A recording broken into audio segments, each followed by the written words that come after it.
Welcome everyone to the March CAC meeting. We'll have a call to order as soon as everybody gets through the waiting room. Welcome. Thank you. Good evening. Hi there.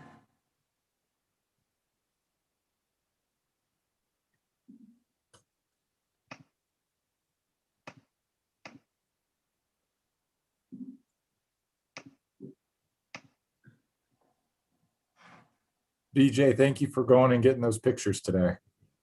Who said that? It's Russ. Oh, hi. Hi. Sorry. You're welcome. I figured if everybody's as busy as I am, they may not have time to do a drive-by. So, Well, thank you. I apologize that I just finally got around to going over there and snapping them today. So, Yeah, I appreciated it. It was on my list, but it didn't get done. So everybody's been really busy just getting caught up and stuff recently. So I get it. All right, it's 7:01. We're still a little bit light in attendance. We'll give everybody a few more minutes here to creep in.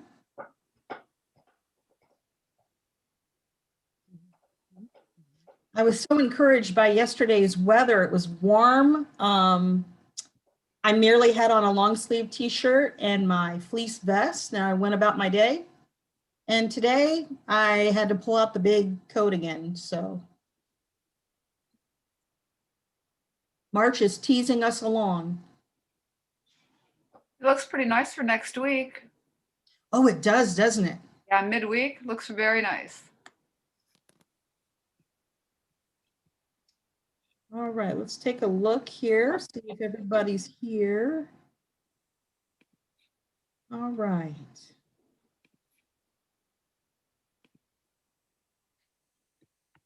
Okay, I'm going to continue to multitask here and allow members to come in through the waiting room.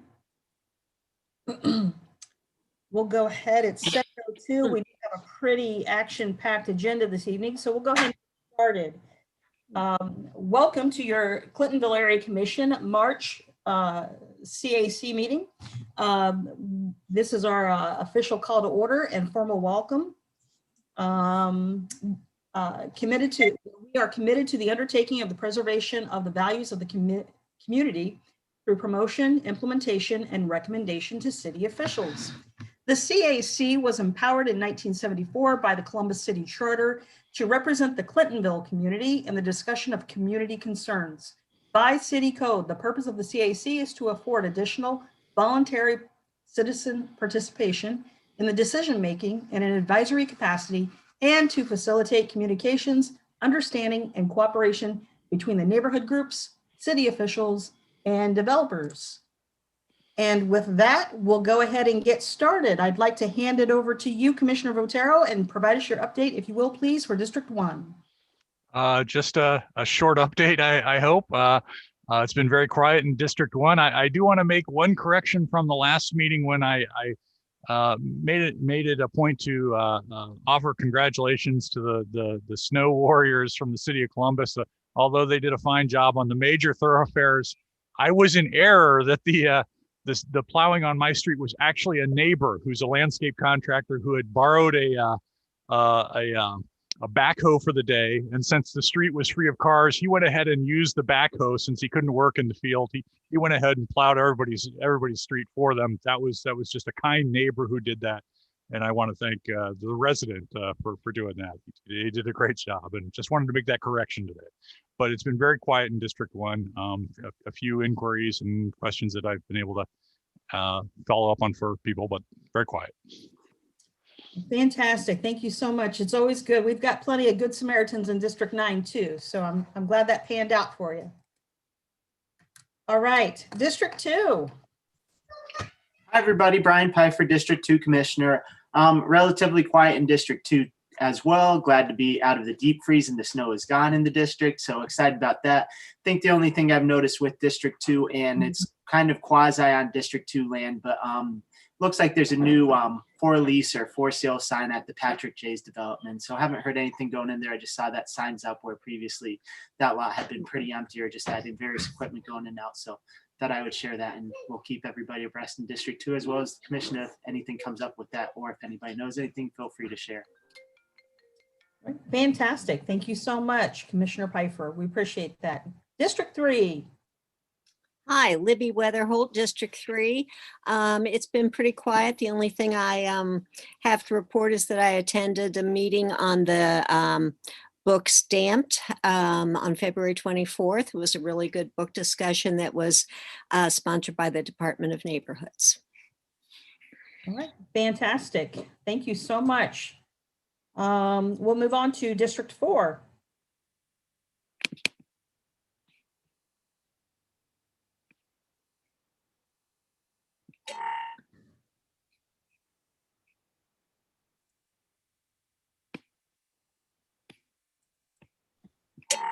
Sorry, I forgot I was muted, of course. So my district is also very happy that the ice is gone because while our major streets were great, the side streets were ice slicks. We have some mystery projects going on here and there, including, a possible additional streets getting 5G. We're trying to figure that all out. We had Glencoe and Glenmont.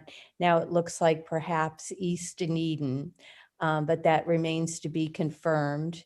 I also attended the Stamp Book Club, but a little earlier in the month, and Brittany was there as well. And there was great attendance from people all over the city and a very, very good discussion, great moderators.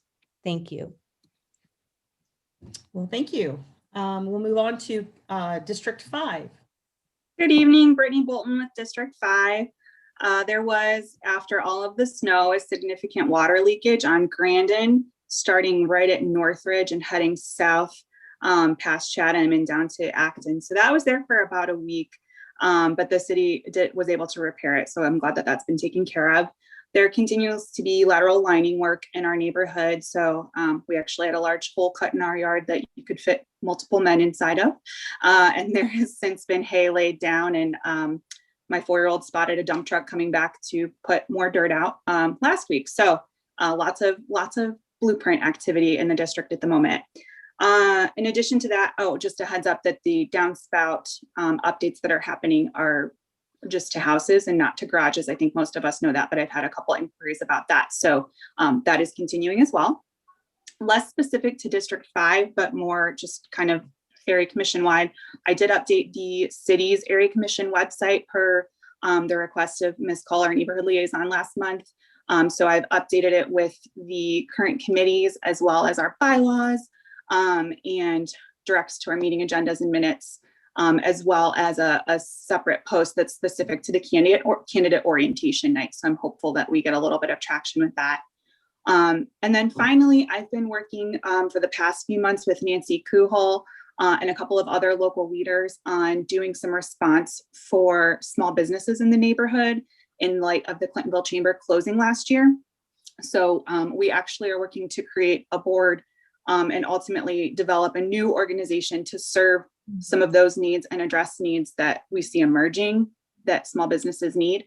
And we will be having a discussion with small businesses. Any small business owner is invited on Friday, April 16th at 7:30 a.m. So I'll go ahead and create a graphic and the login and everything. Feel free to share it with your neighbors and constituents. But happy to talk more about that with anybody offline or perhaps at another agenda. We can squeeze that in. Yeah, so thank you for that. And I appreciate your participation and level of engagement. Maybe we can lean on Chair Holbert of our Tech and PR Committee to get the word out. And maybe we could even get something on the CAC website calendar too. So send it my way and send it Ty's way, and we'll get the word out. Excellent. Thank you. All right, District 6. You're on mute, Kendra.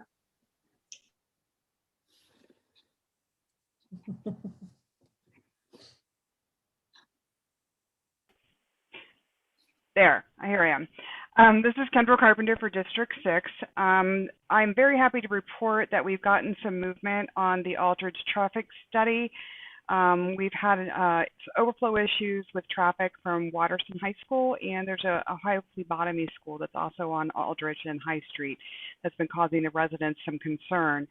The other streets that are next to Aldridge have parking restrictions, albeit they're a little inconsistent. But there are parking restrictions that go, I think, as far back to maybe Zeller that runs north and south. So what the city is doing, I think they sent this out last week, is they sent letters to all the residents on Aldridge asking for some input to see how far back they want the restrictions, whether it should be 2 hour or if it should be weekdays only. However, my computer's just telling me I'm shutting down in 2 minutes, and I don't know why. But anyway, we're getting that going forward, and I'm glad that the city has asked for the residents to be involved. And BJ, I just saw your email about I wasn't aware of the whetstone, or it's not the whetstone, the Watterson, talking about using the tennis courts now for parking. But if I shut down, if you can finish that conversation for me so I can figure out what's going on here. But I think that would be very positive. And you know, with the Watterson students, the school only has so much control, and we're trying to work with Watterson on every semester to kind of remind the kids who are just turning 16 and whatnot to be mindful of their neighbors and the residents on that street. Okay, thank you. And just for that, I was referencing the Bishop Watterson asking for the bank of variance requests. And Commissioner Wyman and myself met with Deacon Campbell about that. And one of the big pushes to get approved or to ask for that variance, they cited the hardship of, being able to contain the parking needs for the students. And so with converting their tennis courts to a parking lot, which required variance requests, that was supposed to unencumber the neighborhood from having cars parked, encroaching driveways, and blocking trash cans and that kind of thing. So that's what I was referring to. Okay, District 8. I'm sorry, District 7. We're District 7 now. Sorry, Commissioner Wyman. Mike Wyman, I don't have anything to report. All right. District 8, Commissioner Garrison. Jim Garrison, District 8. Not much to report. I have spent a significant amount of my time wrapped up with the TJs at the corner of Morrison High, which we have as an agenda item later on. So I'm not going to get too much into that. Also, there's been some discussions on some of the alleys and other secondary streets and less used streets not being plowed, which is another agenda item. So not much to report. I will yield the rest of my time. Well, thank you so much, Commissioner Garrison, but I think you would be remiss if you didn't mention the Clintonville stick. The yarn bomber and the Clintonville stick. Can you remind me? Did anybody see the yarn bomber struck your district? Oh, yes. I think so that was on was that the sign next to Walgreens? Yes, sir. There's been Right. this stick that's been dangling from the wire. So there's a if you remember back in the 80s when you used to go to the carnival and pick up a small little cheap sign from whatever game it is that you had, and it showed a cat dangling from a tree limb or something, and it would say "hang in there." There has been a a branch that came from a large tree that fell onto the center turn lane sign just west of Walgreens on High Street, and it's been there for quite some time. 2 years. Yeah, and so if you actually, interestingly enough, if you look at some of the old signs of TJs that are circulating around because of it being in the news, you can see the sign in the background. I think that one of the signs from years ago, it was still there. So yeah, so the yarn bomber has graced our neighborhood by recreating the stick, and I believe put it on one of the signs, the turn lane signs adjacent to Walgreens. So When I drove by it, yeah, when I drove by it and I noticed it for the first time, I literally laughed out loud. It was Yeah. great. I have forgotten about that because I drove by it and I had the same kind of reaction. And it's just, unfortunately, things of that nature that are so exciting for the community and, good feeling kind of news are so commonplace in Clintonville, and speaks to a lot about the people that are in here, that sometimes it slips my mind as being so uncommon. So yeah, thank you for reminding me. All right. Well, you're welcome. Thank you again for all your hard work on the TJs. Sure. All right, then we'll go to District 9. So to kind of piggyback on the topic of slippery roads, some motorists did hop the curb there north of Graceland Boulevard and take out one of the trees that we got as a result of a grant. So wiped out a tree and took out a traffic sign as well. And we are working with the city arborist and also been reported to 311. Interestingly enough, I have one of my most loyal tree loving constituents, Kathy Walters, actually sent me an email and pictures and everything a couple of days after I had reported it. So it's just good to know that we've got people in the neighborhood who actually pay attention to those things and bring it to someone's attention so that we have a chance to rectify it. So, and then of course, we've been in ongoing discussions with the proposed Aldi site at the old or soon to be former location of the American Heart Association building. I met with, on Wednesday, I met with the folks at Aldi Real Estate Development and the Ohio House Rabbit Rescue, that is the neighbor adjacent and on the north side of the property, and had a very productive conversation, had a good roundtable discussion. So we'll offer you more of that later on, and we'll go ahead and conclude our district updates and hand it over to Commissioner Bolton for her secretary report.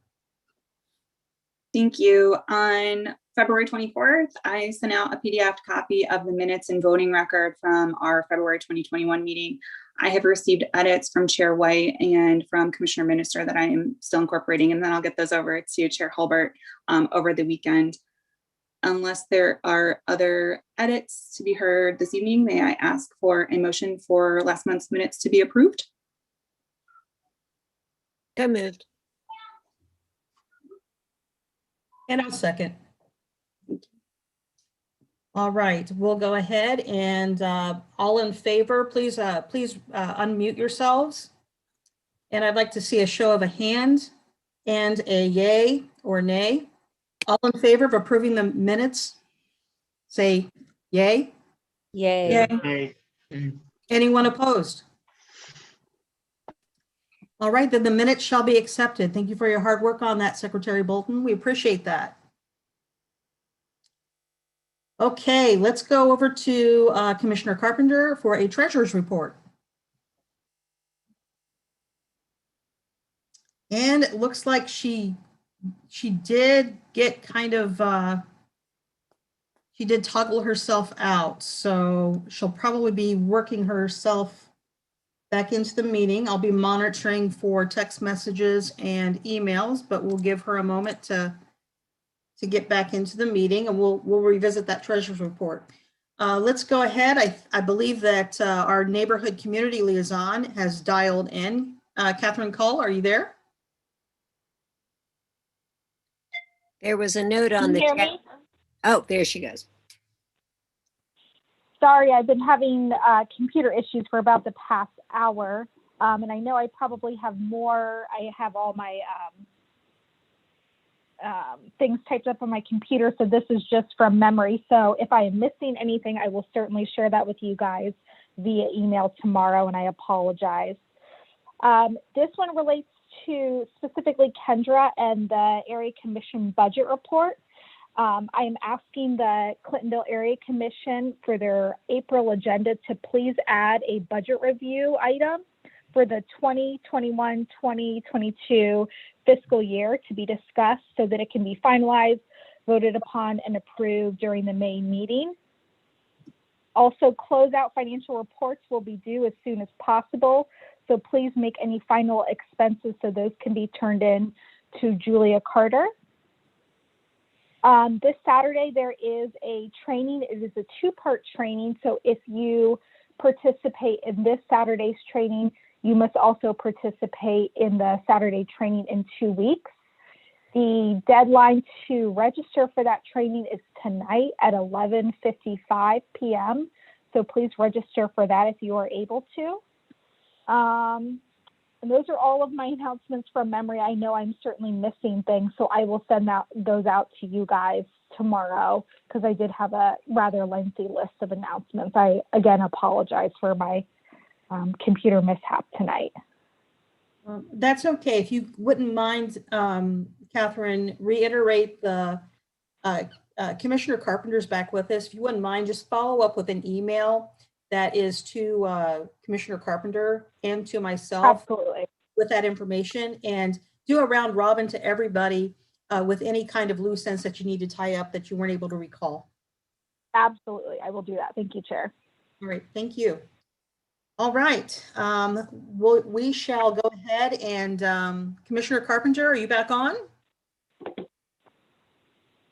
Yes. Okay. Do you have a treasurer's report?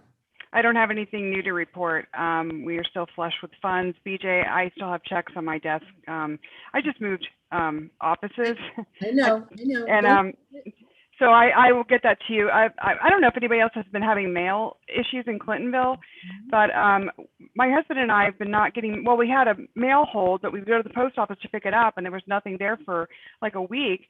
And after all the snow had melted, they had put it on our deck and it was frozen and like in a solid bundle. So I'm afraid to put anything in our mail right now. I understand completely. A lot of people have been having that. In fact, when I met with the Ohio House Rabbit Rescue people, they did not get the zoning notification that Chair Hardwick sent out that was dated long before they received it, but they received it the day of the meeting. So it's a lot of mail is very slow right now. The downtown mail is okay because that's where my office is now, but it seems to be just like this area. I don't know if it's the Beachwell Post Office, the 43214 or not, but it seems to be the big issue. So I do apologize, and if anybody's trying to reach me by mail, don't send me an email. No problem. And I'm not down to peanut butter and ramen noodles yet, Kendra. So okay. I'm okay with that. I'll get it too. All right. Well, thank you so much. I appreciate that. And we'll have some follow-up with you, Kendra, and Catherine Call with the matter of the impending budget review. For sure. Also, I just wanted another reminder, I guess I should do this every month. If you have anything, that needs to be reimbursed, please get it to me by the end of the month that you have the expense. And I need the new form filled out. I need the receipt, and that would be very helpful so we can kind of keep things timely. Thank you so much. I appreciate that reminder. All right, we'll go ahead and allow our CAC Election Committee Chair, Ann Heckner, have the floor. Welcome, Ann. Thank you. I'm so glad to hear from Commissioner Carpenter that we are flush with money because, well, we can always figure out ways to spend it on the election committee. So the good news is that the process of the library handing out the candidate packages seems to be working because one was picked up for District 5. And so hopefully we get some action from District 4 and District 7. There could be packets out there that just have not registered with me yet, but I would hope that people would register soon after picking them up, because that's my only way of really directly communicating to the potential candidates. The post office box, it will be $40.50. Their rates have gone up. That's for the 3 months. So that's up about $5 than what it was last year. And I would also suggest that, well, I think we've gotten some pretty good publicity, both from This Week and from Spotlight. Both of them did a nice little splash there. It would be nice if to be able to keep that up in case, a potential candidate or just people in Clintonville missed that one. I would like to have authority to spend $135 for an 1/8 of a page ad in Spotlight. And that seems to be probably our best way of getting our message out. And that's a business that helps us a lot. And so I think it would be nice if we could help them back a bit. That's all I have. All right, at that time, with that said, we'll talk about carving out room for the 8th page ad, but I'd like to hear some input from our Tech and PR Chair, Ty Hulbert.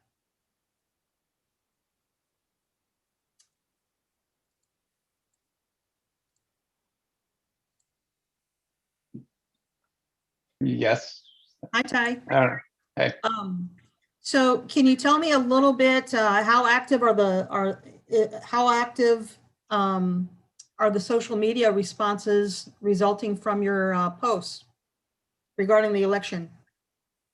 So the actual actual responses to it, I don't know if we've had any actual responses on the posts that I've seen that have come through so far. I know some people within the committee have shared them to help increase the visibility.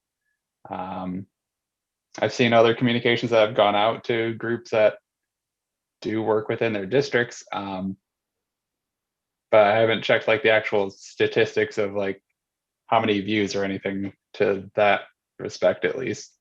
Okay. Maybe you could email, why don't you plan to email the commission in the next couple of days your page statistics. Okay. We can look those up. Yep. And then let's just keep that momentum alive. I think you're doing a great job. I've shared your post on my Facebook page. So I've shared that plenty. I think you're doing a great job of putting that content out there. It's very informative and very complete. But I think we just need to keep repackaging that information and giving it a fresh look, and we need to keep putting it out there. Okay. All right. If anybody has any fun write-ups or anything that we can put with it, because I'm not the wittiest person, I would say, in terms of getting a fun post out there. But if anybody has any I think we're fun writing that we want to put in there, we can do that. But I think you're doing a great job. We just need to see more of it, I think. And I think Brittany and Brian have pitched in to help out. So maybe I could call upon Brian to and I know it's a little bit awkward for you, Brittany, since you are an incumbent, and I know that's puts you in a little bit awkward position.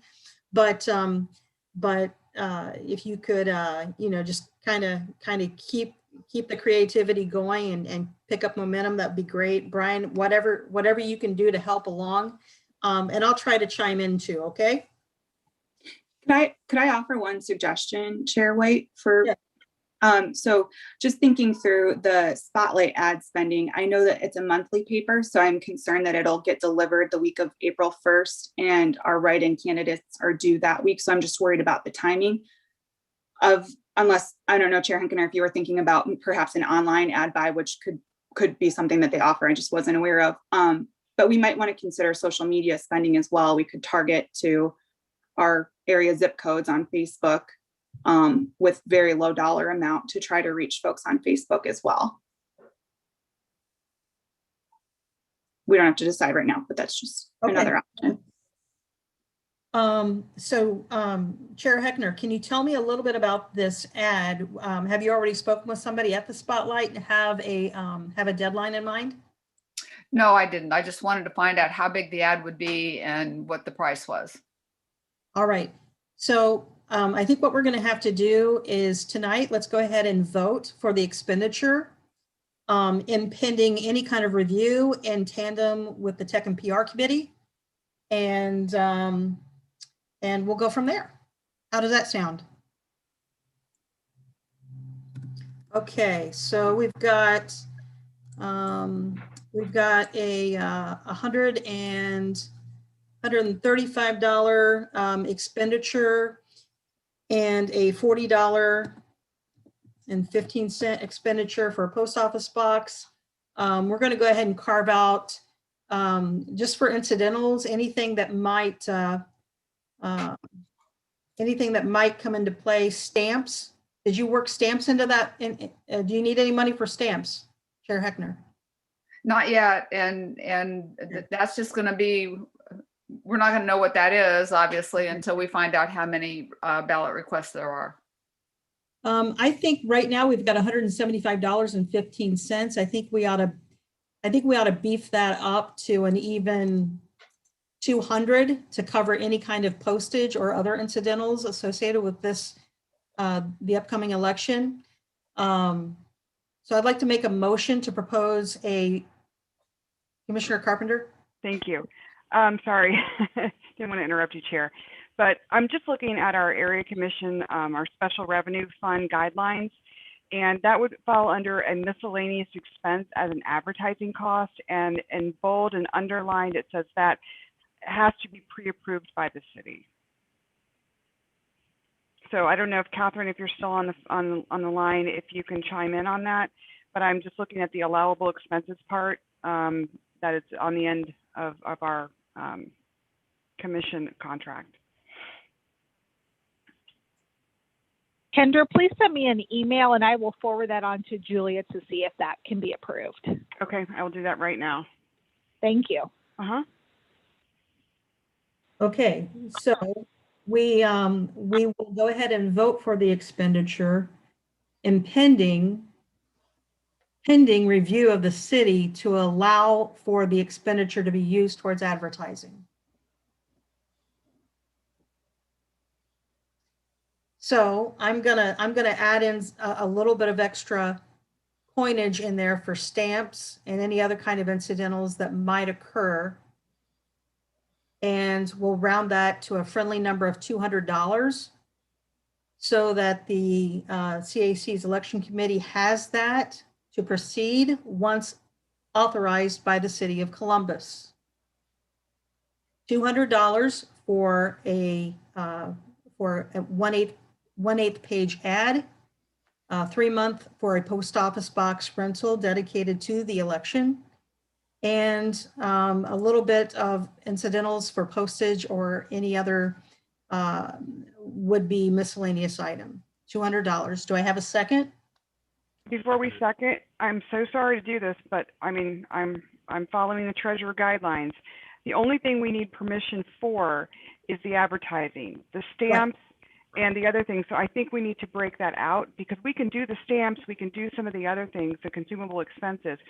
The only thing we need permission for, I mean, we can do the post office box.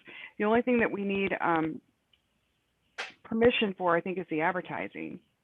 I would suggest that we just approve an allowance of $200 to be spent by the election committee on our behalf, and they need to secure the permission to purchase the ad from the city.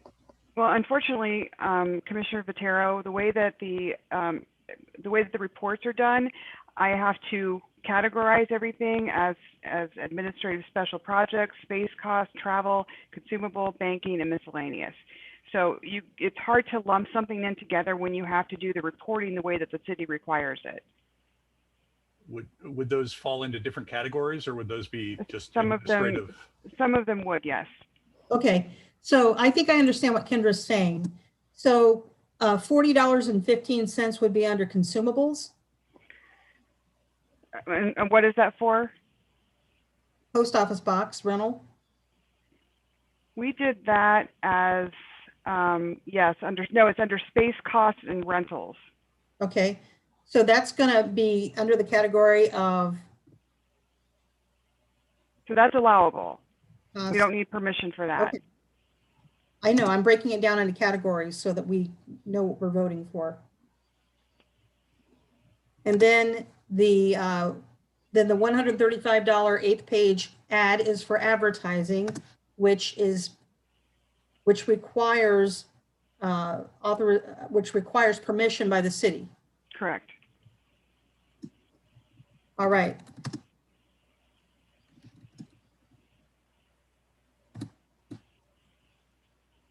Okay, do we want to, can you foresee funds for anything else?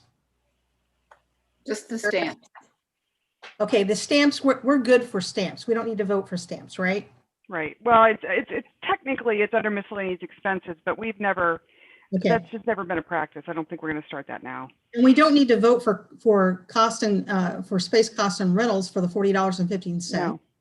So the only thing we need to vote for is the $135 1/8 page ad, right? Correct. Okay, thank you.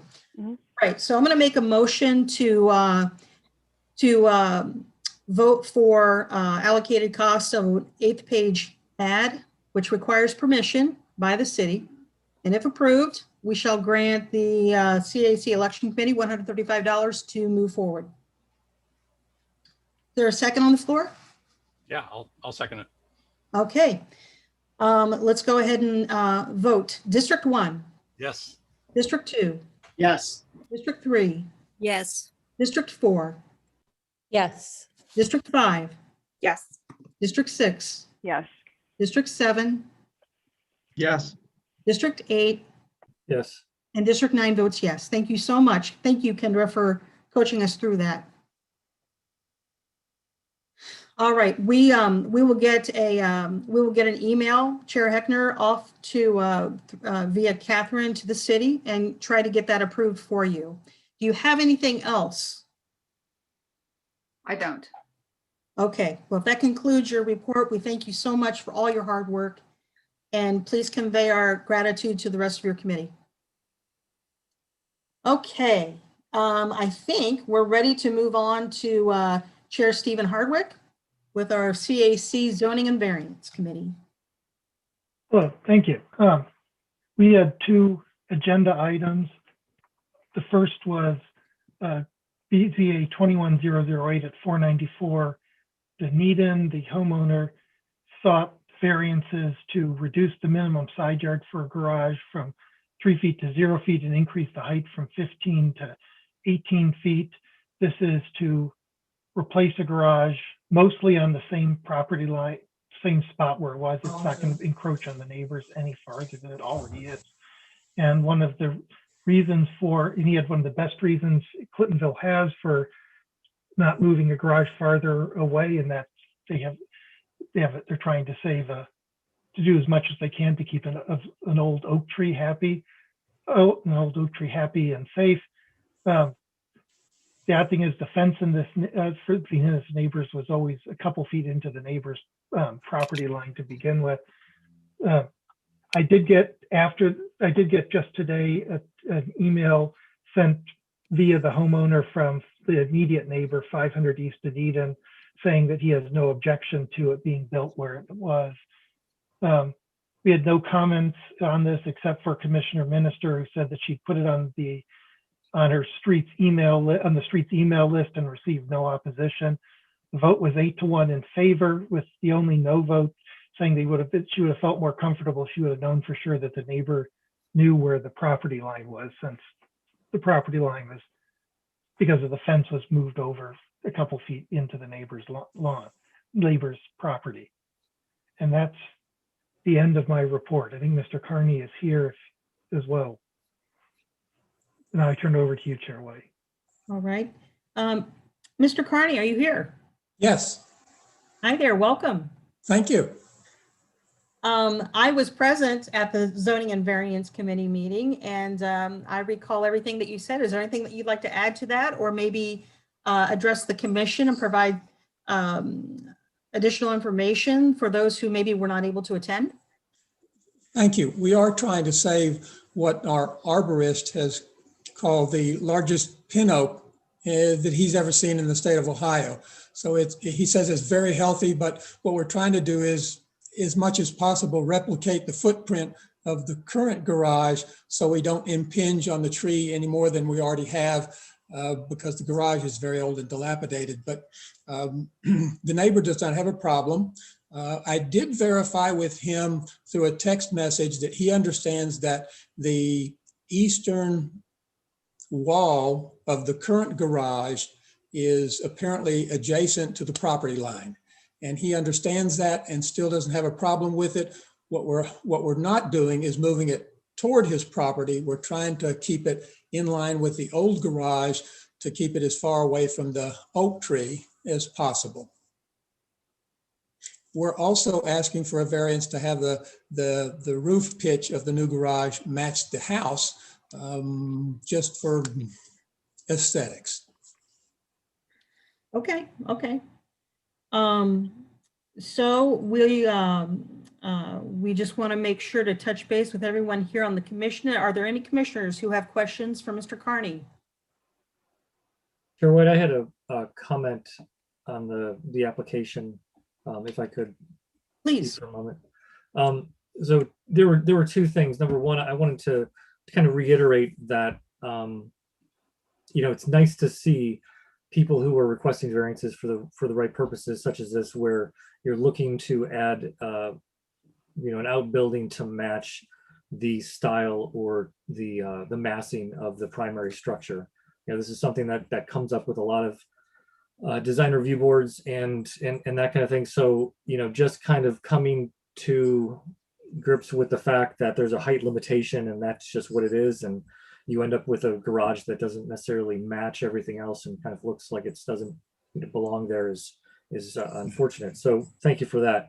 The second thing, something that I've spoke to on the past about overhangs on the side of garages relative to property lines. And, I'm not necessarily going to, I don't want to beat this to death. I don't want to come off as that, but I did dig out an old email from Anthony Celebrezzi with the city of Columbus. And this is just, I wanted to read this really quickly, just so it's kind of in the meeting, in a good lesson in terms of applications for overhangs relative to property lines and setbacks. So as far as overhangs go, generally it is measured from the wall, as most gutters and roof overhangs are nominal. However, if an overhang is determined to be substantial, then we'll work with the applicant to determine where the setback should be measured from. If the overhang encroaches a property line, generally we will ask to move the building so the structure stays within the property line.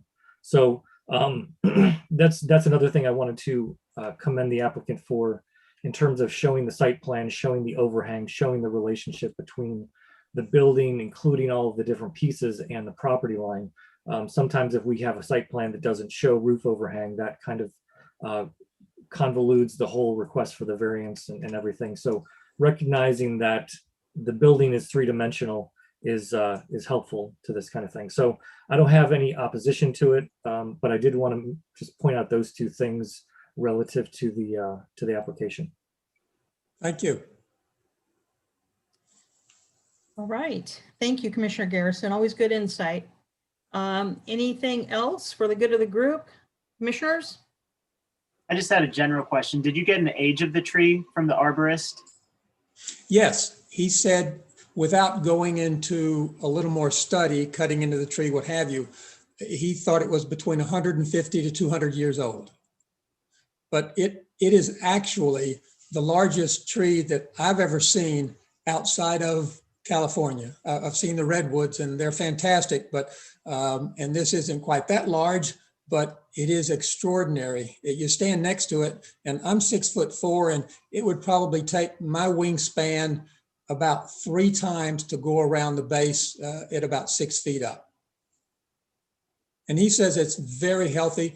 He's actually going to come in as they demo the old garage and make sure that as they go through their process that they be as careful as possible, because we'd rather have the tree than a new garage if it comes down to that. Very cool.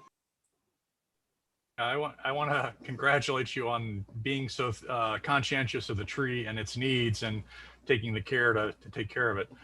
You mentioned that you did talk with your neighbor about the understanding that the garage wall essentially is on the property line, and Commissioner Garrison sort of pointed out the particulars there that, you know, sometimes.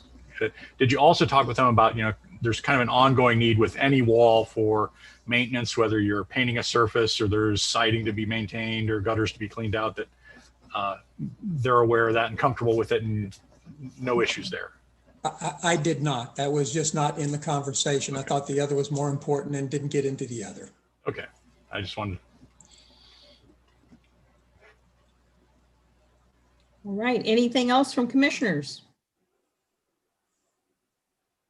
All right. Are there any members of the neighborhood that want to ask Mr. Carney any questions about his application?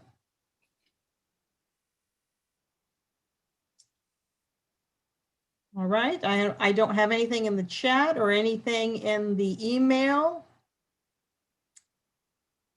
And I guess we are ready to vote. Do we have a motion to vote for the applicant's request?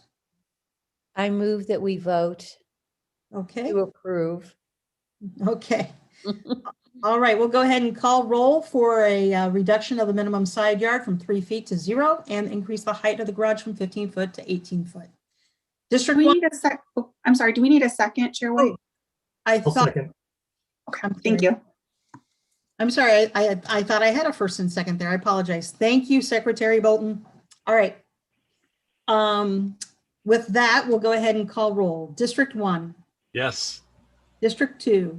Yes. District 3. Yes. District 4. Yes. District 5. Yes. District 6. Yes. District 7. Yes. District 8. Yes. And District 9 too shall vote yes. Congratulations, Mr. Carney. And Thank you. oh, you're very welcome. And we'll look forward to seeing that new garage happily, living happily ever after with the tree. Thank you. All right. Okay, we'll go ahead and move on to our second, go ahead, Chair Hardwick, if you want to go ahead and present the second item on the agenda. Yeah, and I'm not going to go into as much detail here because it's a large presentation, and I'll let the applicant explain it because they have graphics and I don't. The one correction to the what I put out there was a comment that I said that Diane Hayford had wanted brick to be used on the big blank western wall, and she emailed me and said that that wasn't what she said. That she said brick would be great, but she only asked for some type of architectural feature on the back to break up the wall, noting that they'd done that in other parts. Let me go through the variances that they want. This is at 5455 North High, BZA 210118. They want to decrease the shade trees required from 9 to 7. They did say that they had 2 additional trees near the street that I believe that it's near the street that don't count towards the 9. They want to increase the setback from the primary street right of way from 25 feet to 125 feet, 0.1 from the entrance canopy and 134.4 from the front facade. Decrease the maximum building setback from the interior lot line at the front building setback from 50 feet to 46 feet from corner of front facade to north property line. Increase the maximum building setback from interior lot line at the front of the building setback from 50 feet to 60.9 feet, and from the canopy from canopy, and 69.5 feet from wall to south property line. Decrease the parking lot setback along the primary street from 25 feet to 10 feet. Decrease the required width of the building along the primary building frontage from 60% to 50.7% of the lot width. Change the dumpster location from behind the principal building to the north side of the building, and allow parking and circulation in the area between the building and the High Street right of way. The main reason for this these variances is that there's a utility easement on the south side of the project that makes it very difficult that constrains them. Plus they have to get semi trucks in and out. So I think if there's anything else, and they did note at the meeting that they've had a lot of community engagement. They've met with me, Chair White, and at least 2 other commissioners on 2 occasions. They also went to one of Chair White's her district meetings where 25 residents had a chance to comment, and that she said they have very strong support from District 9, which, as a lot of people know here, is hard to get. And the vote to recommend approval was 9-0. And I will let it turn over to the applicant. All right, thank you. Turn over to Chair White, excuse me. Thank you, Chair Hardwick. We appreciate that synopsis. Who do we have here for the applicant? Russ White, Real Estate Director for Aldi. I would like to say that I know my engineer, Ken White, and my architect, Jason Longbreak, is on the call as well. It's just a coincidence that Ken and BJ and my last name is all White. We are not related. Just want to be on the record with that. I had the pleasure of meeting BJ about 4 or 5 months ago. So that's who's on the call. Yeah, the B and BJ stands for Barbara. So, I mean, Ken, we could be Barbie and Ken. Not know that. All right. Jason, are you there? Okay. Hi, BJ. I sure am. Thanks. All right. Thank you for being here. Okay, I guess I'll turn it over to you. I do have screen sharing capability queued up for you. Would you like that? For Ken, yes, that'd be great. Okay. So I will just go ahead and give a little introduction. My name's Russ White. Like I say, I'm the real estate director for Ohio, West Virginia, Kentucky. I've been with Aldi about 23 years. Been representing Aldi here in the in that area that I just mentioned for about the last 15 years. I've always had an eye on the North High Street market. We've been kind of looking at that. It's a void in our store portfolio. So when we were aware that the Stroke Association made the decision to vacate the building, we were able to meet with the representative, the broker for the building. And our original intent was to attempt to reuse the existing building. We did a walkthrough of the building after a little bit of time there with the engineers, architects. We determined pretty quickly that the existing building did not meet our needs for quite a few different reasons. The existing building is not, don't quote me on this number, I think it's somewhere between 11 and 13 feet tall to the roof deck inside, which is really not conducive to our operation, just for the feeling inside of a store. Also, the 2 larger concerns were the grade of the property to the finished floor elevation in the building. It was between a 3 and 4 foot difference, and shopping carts don't like to make that transition very well. And to get 80, it would be, I don't want to use the word impossible, but it would be impossible to get asphalt wedges or things of that nature to that extent. Also, getting a full-size truck into any dock that we would add on to that building proved to be impossible as well without reducing the parking immensely. And we know from history, once you get down below that 80, give or take 75, 80 parking spaces, the shopping experience and safety for customers in our parking lot is it's greatly diminished. And when people can't find a parking spot or they know there's a problem with the store, they tend to avoid a store. So we know our sweet spot is 80 or more. In a perfect world, we like to see 95. But we've decided to go ahead and I think this current design shows 81 parking spaces. Just so everyone knows, the current building has 94 parking spaces. So we will actually be reducing the amount of parking on the property with our development. So like I say, the initial desire was to reuse the building. We looked at probably 3 or 4 different configurations of the layout. But due to, like Stephen said a minute ago, there is a utility easement that runs across the southern third of the property. And they're large utilities, so it's not anything we can move. So that restricted, Ken's going to show the site plan real quick right here. So you can see where his cursor is, that dotted line between there and the dotted line just above that. There is a major utility easement there that can't go away.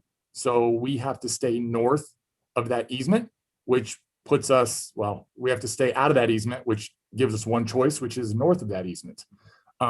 So this was the layout that after a couple conversations with BJ, Steven, Jim, and a couple other representatives that we all looked at. Originally, we had two full curb cuts.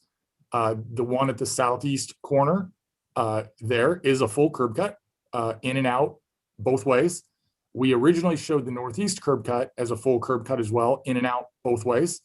After the preliminary compliance meeting with the city of Columbus, at their request, through discussions, I agreed that we would make that a right exit only. And the main need for that is because we need to be able to get a truck out of the property because you can see the truck, which is shown there, the real dark right there.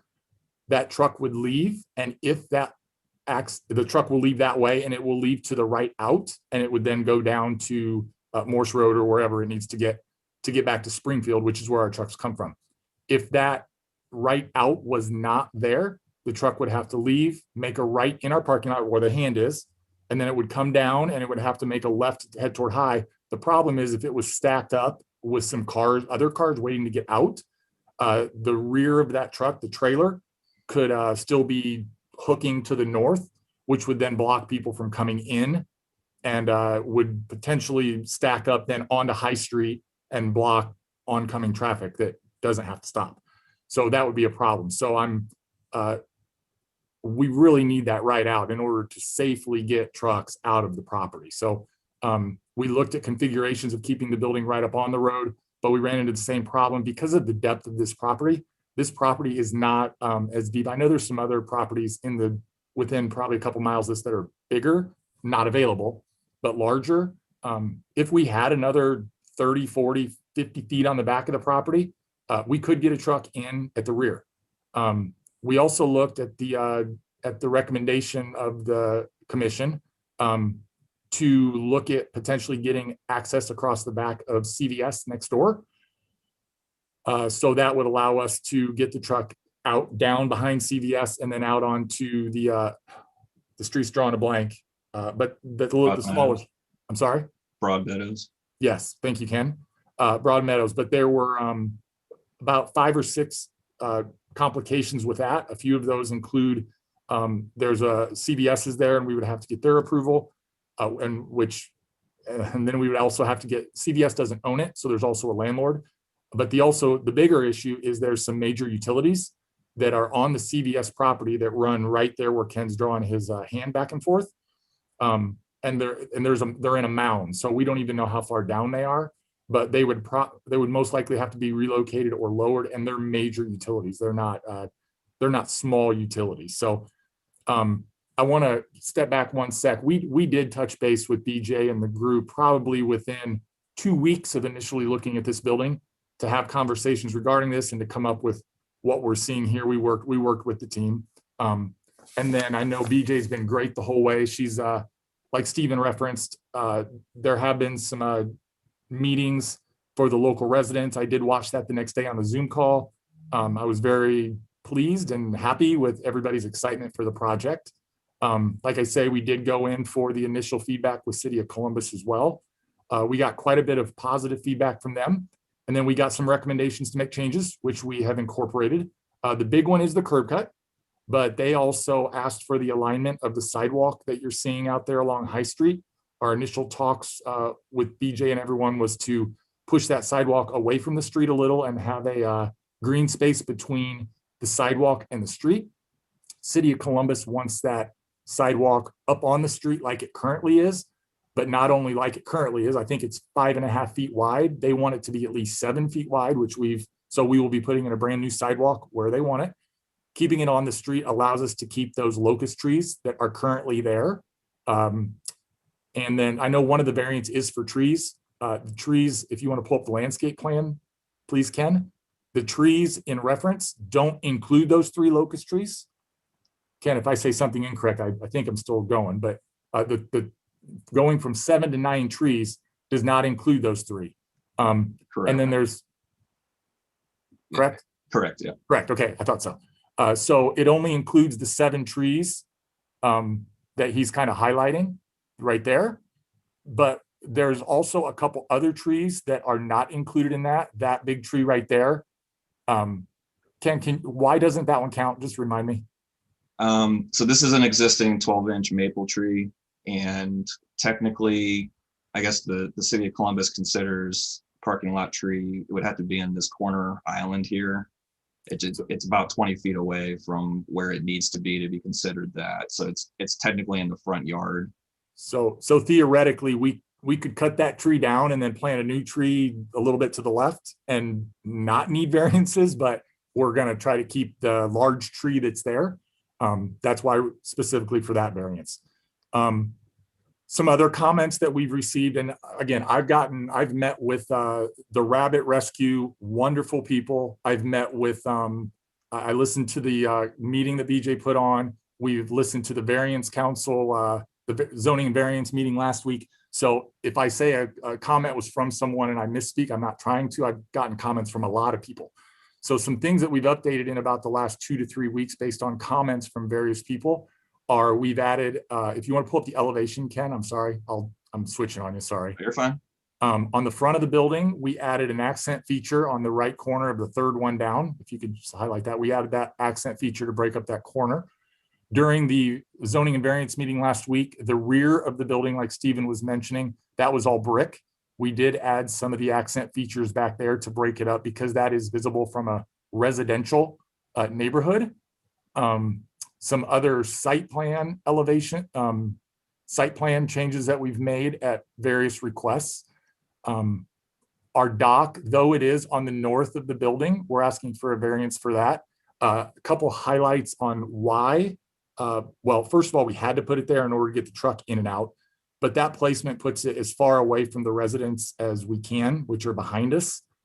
Also, I want to emphasize the truck well is about a 4-foot deep receiving, I'm gonna use the word pit, but there's a dock ramp that slopes down. So, and then to the north of that, right along, there's the dumpster that is enclosed from the north side by the dock wall, from the west side and the south side by the building, and then from the north side, so people looking from the north, so if you were on Cemetery Drive, you would not see the dumpster. You're gonna see there's a fence, a 6-foot fence on top of the dock wall. So even when there's a semi in the dock pit, which we usually get 1, maybe 1.5 a day on average, you won't see the majority of that truck. You would probably see the front of the tractor part, the front part, and probably the top third, half to third is what you would see because it's behind a fence, which is then down in a hole. The truck is down in a hole.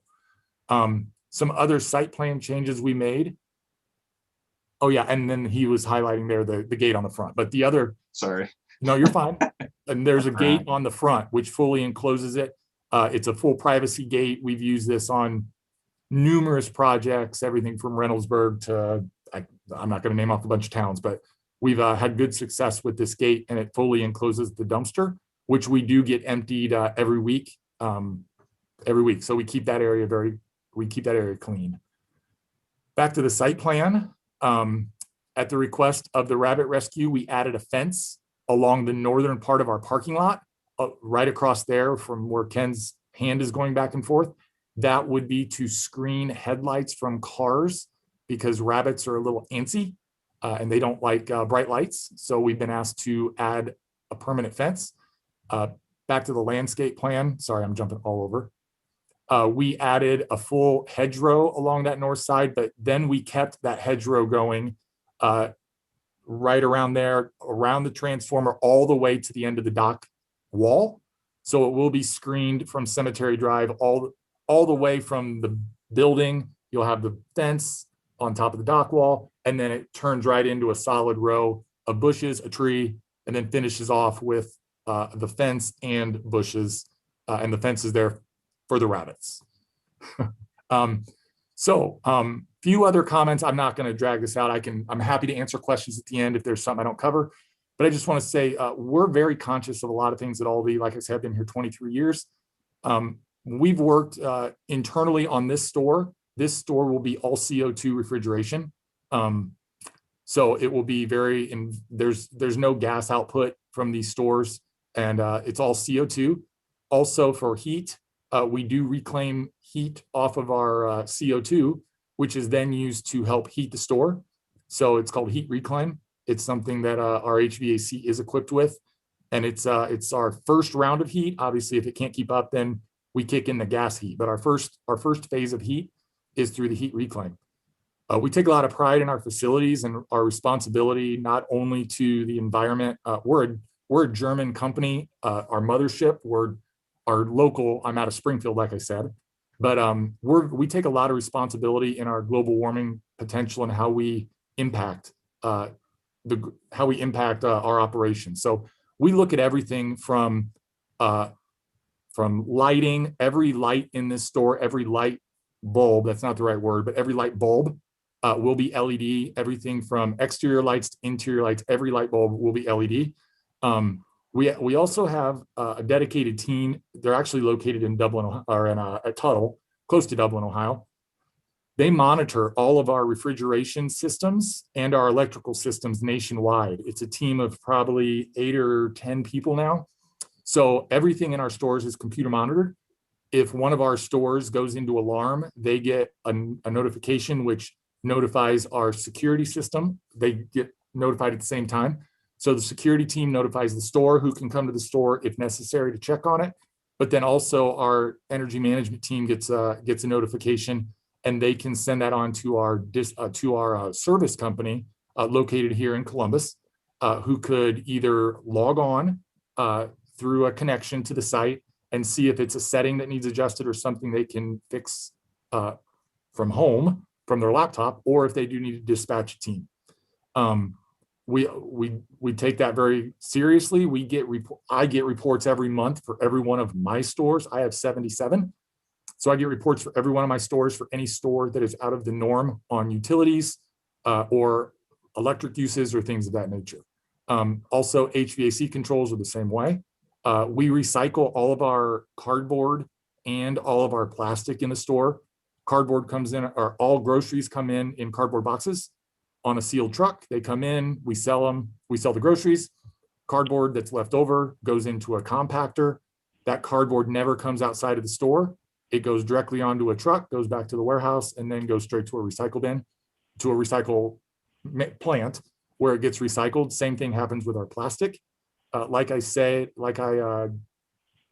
during the zoning and variance meeting, all of our goods, when they get close to the expiration date, we have affiliations with local food banks, and we do coordinate. The operational team does coordinate with local food banks.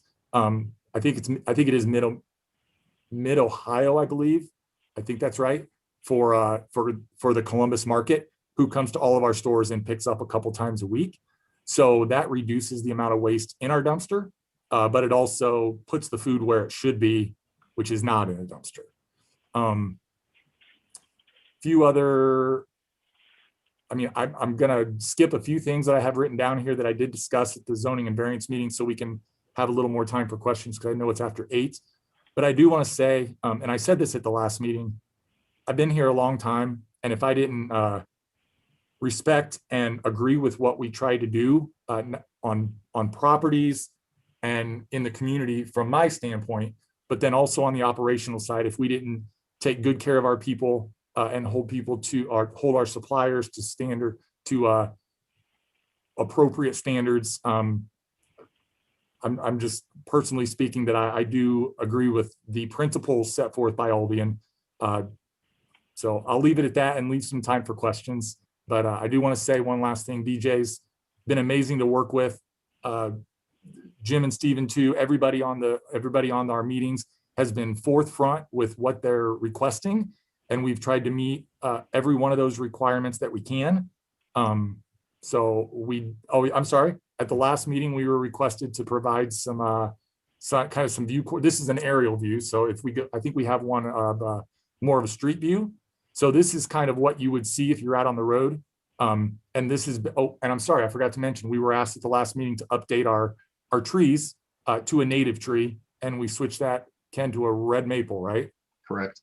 Red maples. We replaced all the interior trees to red maples per the request at the zoning and variance meeting as well. But I think there's 4 views here. That's the street view from the main entrance. And then the other one is the street view from the south end, the north entrance. I'm sorry, the right out exit only.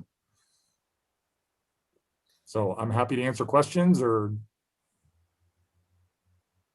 Well, let me go ahead and help you transition here. A couple of notes that I've taken throughout our meeting journey with one another is I think you made some omissions that I'd like to just have you address. Those who would be concerned about traffic noise or just busyness noise.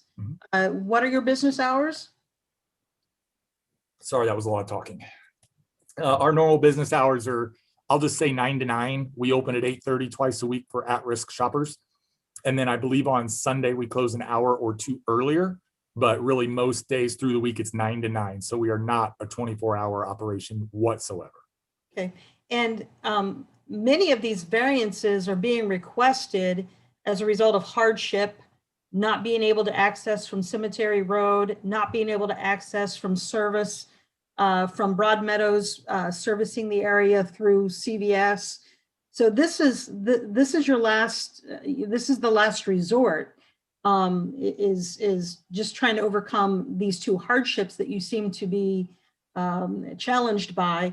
So the concern I feel is going to be about truck traffic. How many trucks are going to be going in and out of that parking lot? Typically, we get one truck a day from our warehouse, and then we get an additional, I believe it's 2 milk deliveries a week. So it's between 1 and 1.5. It probably averages 1.5 trucks a day if you average it out over a 7-day period. A couple of the things you mentioned, the hardships as far as, and I know with your guidance and with the guidance of the engineers as well, we looked at every potential solution. I know Cemetery Drive is private, but we even just said, wonder if we could get through there, which we know that wasn't realistic, but we had to throw everything against the wall just to see what would work. And like you said, this is really it. I mean, this is I hate to be, I'm not kind of a, this is it or nothing, but this is the layout that works for us. Having the building and the orientation is now, we just can't get a semi in. We tried. Okay. And then there were also some concerns. I mean, you've done a pretty thorough job of addressing the concerns of the trees and the greenery. And I think taking down a tree to plant one a few feet closer would really be silly. So I understand that variance. Pest control treatments.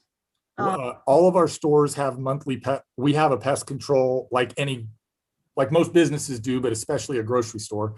We do have national accounts with pest control. All stores get once a month, just routine visits. If you hear the word mouse in any grocery store, that's pretty much the worst 4-letter word you can hear in a store. That's few and far between. Our stores are all solid material brick with the materials you see on there.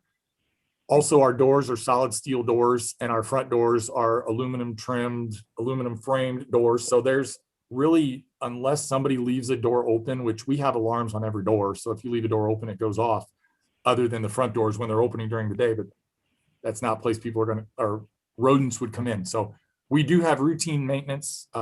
Sorry, I'm rambling. That answers your question. Okay, all right. And then I just want to just say that I've met with District 9 of Clintonville, introduced the topic on November 19th and had a very productive meeting. And I'll tell you, District 9's very tough on development and is notorious for not wanting development. And But I think that, you know, I was pleasantly surprised that the overwhelming response by District 9 is they are enthusiastically supporting the Aldi redevelopment of this site. But I do, you know, it doesn't go without saying that, you know, I've had some emails of opposition. So I did have an email, not citing any specifics, but a resident of District 1 in Commissioner Votero's district. She resides on Glen Echo Circle, just says that she opposes the development. And then I did just get another, this is only the second voice of opposition to this development that I have received. And it is from a resident who lives on East Selby in Worthington, which is just a couple blocks north of this development. I wish to express my opposition to allowing the building setback. Having building closer to the setback is more pedestrian friendly and helps slow down vehicle traffic along the street. I think it goes against the Vision Zero goals and not think that the variance should be granted. So that comes from a Worthington resident who resides on East Selby. The Vision Zero goals, I don't know if many of you are familiar with that or not, but it's, you know, I don't want to elaborate too much on that, but Vision Zero is all about public transportation, multimodal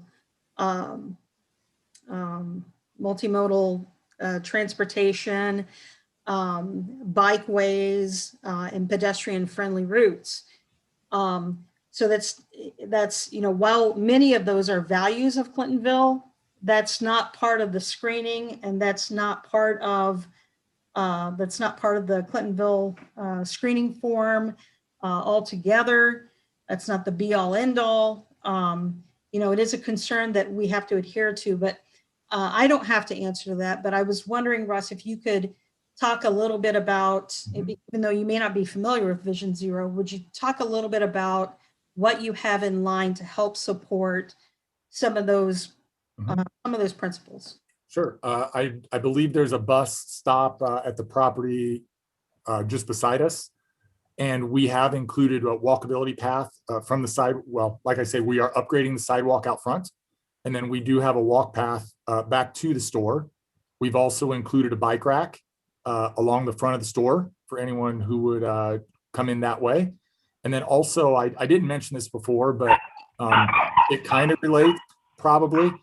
We pre-pipe our stores now, and we will do it here for EV charging. We're not going to put them in yet because it's not rolled out nationally, but we are going to go ahead and pre-pipe this store. And at the request of the Rabbit Rescue, we are going to put those up where that number 9 is, right there at that northern property line, right there. We will put our EV charging station future connection box, that was a lot of words, right there.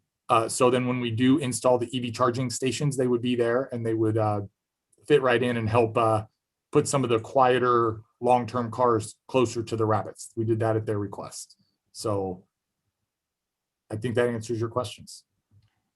Okay, let's go ahead and open up questions to commissioners. BJ, could I have a few minutes to make a few comments on this?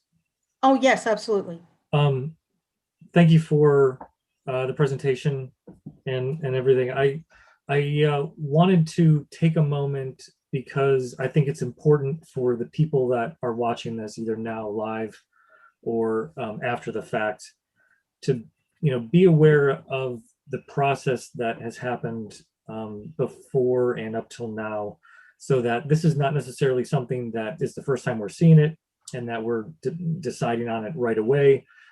This has been, you know, as you're aware, an evolution.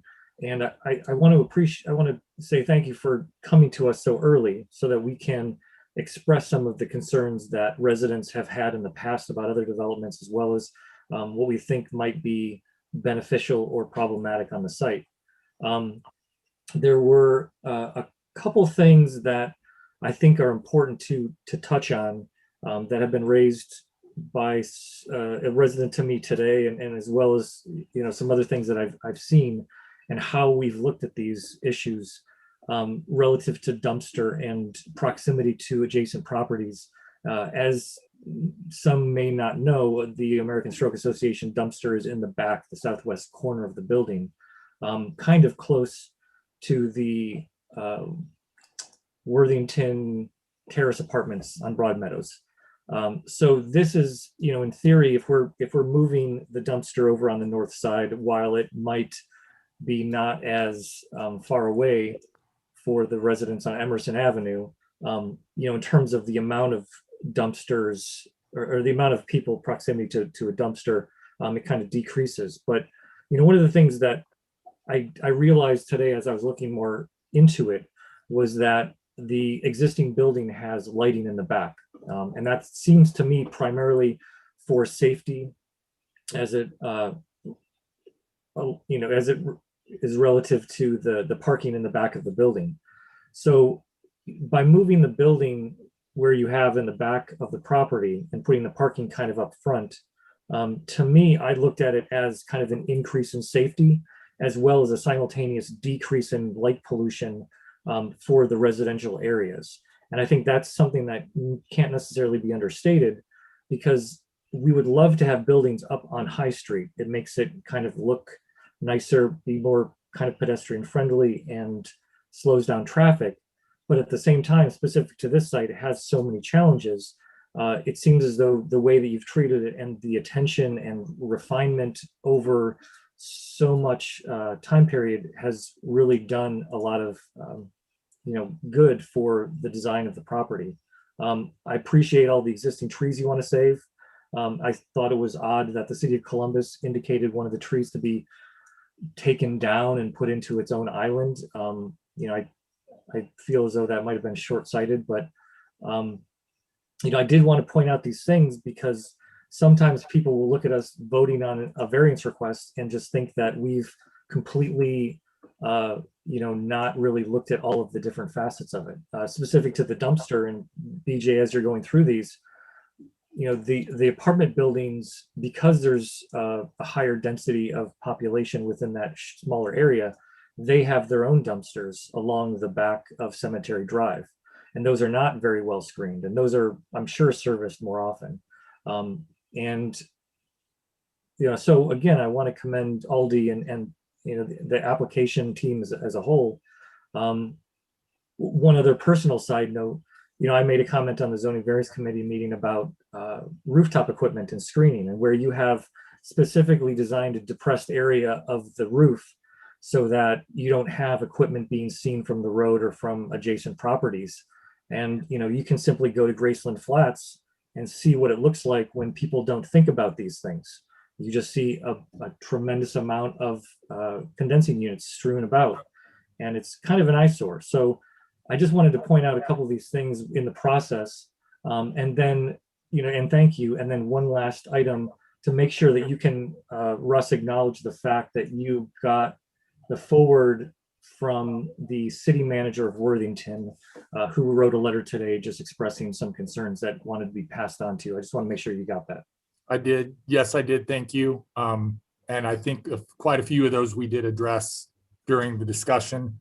I did also want to emphasize, I said we were putting a fence up to protect the rabbits from headlights. We're also adding a fence along the back property line, which was the picture you just had right there.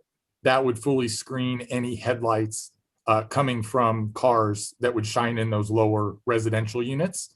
And all of our light poles in the parking lot don't exceed the 18-foot code. And we would use cutoff fixtures at the perimeter of the property, so there would be no light trespass per code. Well, no light trespass over the property lines. Thanks. Yep. Thank you for the comments.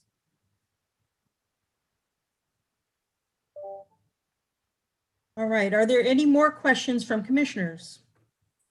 Just a quick question, BJ, if I could.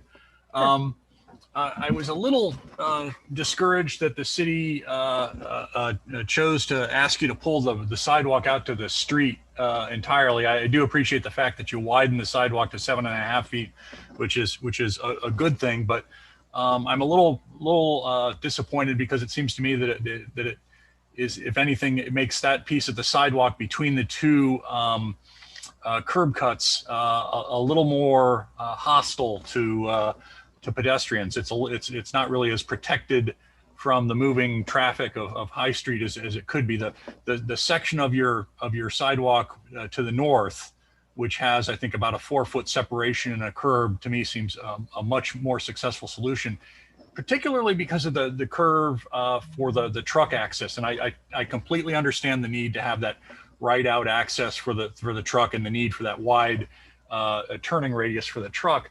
But when you take into account the need to make that a flush pavement for the negotiating the transition from the drive apron to the sidewalk, it seems to me like a good bit of that sidewalk is effectively flush with the street, and that seems like when you take into account where snow ends up when it's been plowed, that much of that sidewalk might be kind of impassable in inclement weather. And I understand maybe.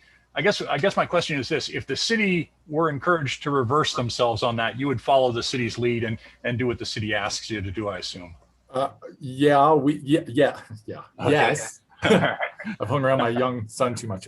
Yes, we would. Moving the sidewalk in would require the removal of those 3 or 4 locust trees that were out front. Right. And that's kind of a regrettable thing. Yeah, it's a. Yeah, right. I understand. I also want to take just a second to reiterate what Commissioner Garrison said. Aldi's has kind of set a standard. I would encourage every applicant that comes into Clintonville that has a new development to do exactly what you did, which is, I think you contacted us early. You were interested in developing a dialogue. And as Jim pointed out, this isn't the only time we've seen this project. And it's not that we're making decisions or anything behind the scenes. It's the fact that you shared information and you allowed us to ask questions, and you've always been clear about sharing and trying to incorporate that information. So the fact that you just solicited input earlier, I think makes you came out with a much more successful solution. And the comments that we have gotten from the public, with people who've expressed interest because they're concerned about the effect on the environment and things like that. The larger picture here is, I think I'm voting for your project tonight for all those reasons. I think you're taking a building which has a fairly large environmental footprint and carbon footprint, and you're replacing it with a much more efficient building which has a much lower carbon footprint, even though maybe the intensity of the use is higher. It's going from a quiet office building to a grocery store. Grocery stores use more power, but you're using it as efficiently as any modern building can. So I think, and I think this building is very walkable. I think you're connected to the neighborhood. You're connected to adjacent neighbors, including the school for the deaf, and the school for the blind, which will use this store as sort of a real world experience for their students to learn how to navigate a grocery store. And the fact that students can have that experience. This store is also right on the bus line, which is an important thing for us to really have what's a walkable, transit-friendly city. So for many of the same reasons that were pointed out by some of the opponents of this project, or people who did express some dissatisfaction, those are the same reasons I'm very supportive of it. Thank you. I forgot, I was going to point out something. Anybody who's ever shopped at Aldi knows that you have to pay a quarter for a cart. And I want to tell you that any one of you who drives along High Street up near the Graceland area, you see grocery carts parked at bus stops. You see the streetscape is littered with grocery carts. Back here, just today, I counted about 20 Kroger carts and 1 Target cart that's stockpiled back here by an unscreened dumpster behind Broadmeadows Plaza. Now, I don't think we're going to see Aldi carts out on the street because people want to get their quarter back. So they have a little vending unit that you have to put a quarter in to get a cart. You go and do your grocery shopping, you return the cart and you get your quarter back. So I kind of like that aspect, although it's a small thing, but sometimes it's the little things that make a difference. Any more questions from the commission? One quick question that I forgot to ask. How many bike racks do you have? There's enough space. There's 3 bike racks for 6 bikes. Okay, it's great. the inverted U-shaped bikes. Right. I think we're required to have space for 4 bikes or 5 bikes. I mean, there's enough for 6. Awesome. Great. Thank you. Yep. All right. Any other questions or comments from commissioners? Okay, we'll go ahead and move on to the public. Are there any members of the public who wish to address this commission for the applicant's request for variance? Yes, may I? I'm Courtney Chapman, Chair of the Trustees for the Walnut Grove Cemetery. And I want to express my appreciation for your concern and your interest in your view of Cemetery Drive. That is a very historic drive that has been there since 1859, in fact. Wow. And part of the historic Walnut Grove Cemetery is that in the 1850s and 1860s, we were the only cemetery in Franklin County that buried blacks. So that's part of our heritage. So our effort is to continue to maintain and have a beautiful cemetery for people, for our community. And our community is Franklin County, actually. You did show some pictures of what happens with dumpsters down the lane. And we have to work with those regularly. So that doubles our appreciation for you and the work and your consideration for the Cemetery Drive. And I would like very much to thank you for that. Thank you for those comments. I've admired your stone entry feature every visit I've been to the site. And also I want you to know that we do have and maintain our properties as far as lawn care, including edging and trimming and trash pickup. So you won't see that on the Aldi property, what you're dealing with right now back there. I'm sorry. Yeah, there's one other thing I would like to say, and that is that I'm very proud of our staff who has had always a good neighborly working friendship and relationship with the people in the American Heart Association. I would expect that our staff and our folks would develop the same kind of excellent working rapport with now our new neighbors.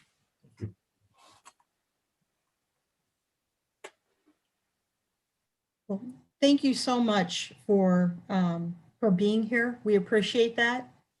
And I have the utmost faith and confidence in the continued goodwill that Aldi has demonstrated to us today.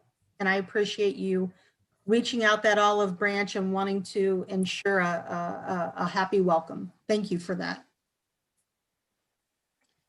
All right, are there any other members of the public who would like to address the applicant?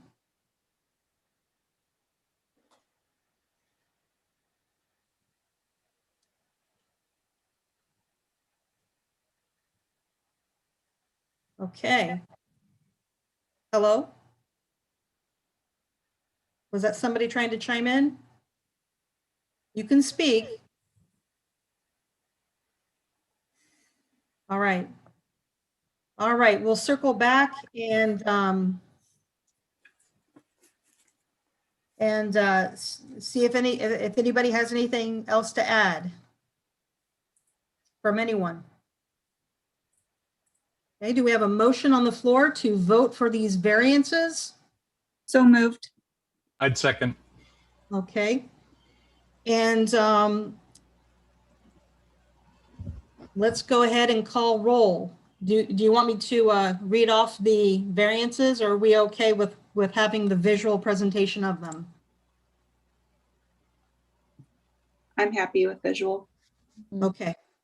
We'll go ahead and call roll. District 1, Yes. District 2, Yes. District 3,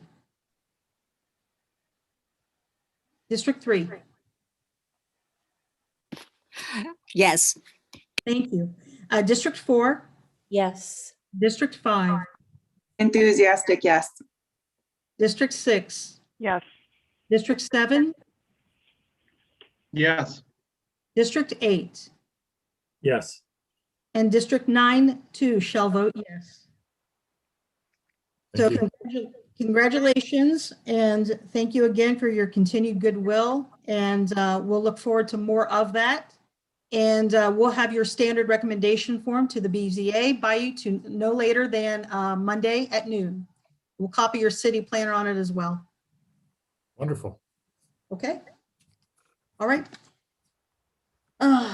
And we are going to circle back to Chair Hardwick for discussion of the proposed zoning and variance committee rules. Yeah, there is a graphics variance. Yeah. for this as well. Oh, sorry about that. I apologize, Chair Hardwick. Thank you for keeping me on task. Yes. Okay. Go ahead, Chair Hardwick.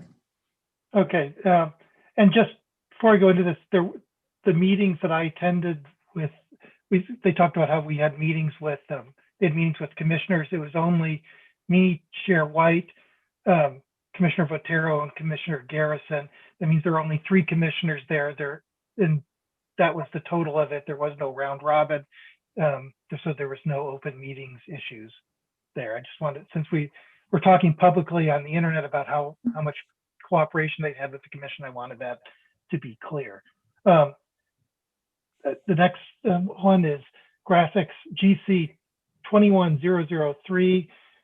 They want variances to allow graphic area. They want a graphic area for a sidewall sign. They want to increase the size from 16 square feet to 75.07 square feet.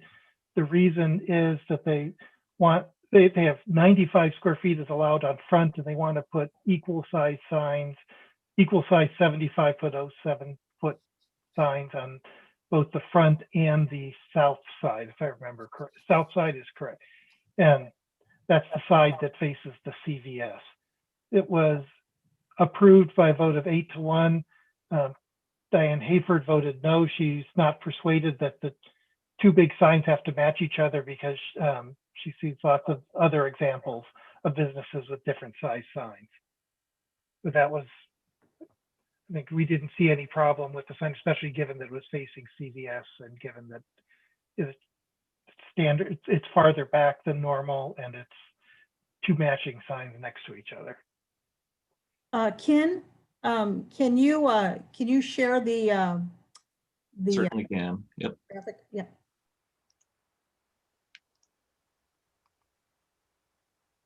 I have the renderings from the street that show the 2 signs. This is the one that's facing High Street. And then this is the one that's facing CVS. And then this is the street level view of those 2 signs. Okay. I believe Yvonne is on here too to talk about this. Yes, I'm here. Good evening, everyone. Yvonne Miller with Branham Sign Company. City of Columbus only allows 16 square feet on that sidewall because it does not face a public street. As you can see, that corner of that store is designed, as all Aldi stores are, to allow signs of the same size. It's much more aesthetically pleasing for them to be the same size. It would look odd for one wall to have a much smaller sign on it than that front wall has on it. Also, in the overall plan, per Columbus City Code, this store is allowed to have 181 square feet of signs. We are asking for 192 in the overall plan.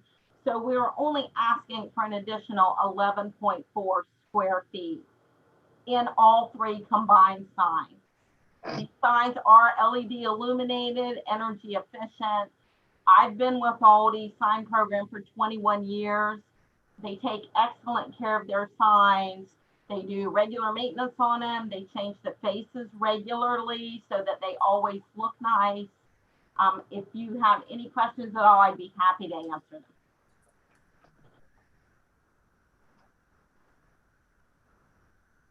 All right, I'll go ahead and call upon anybody at the commission for questions about the graphic variance.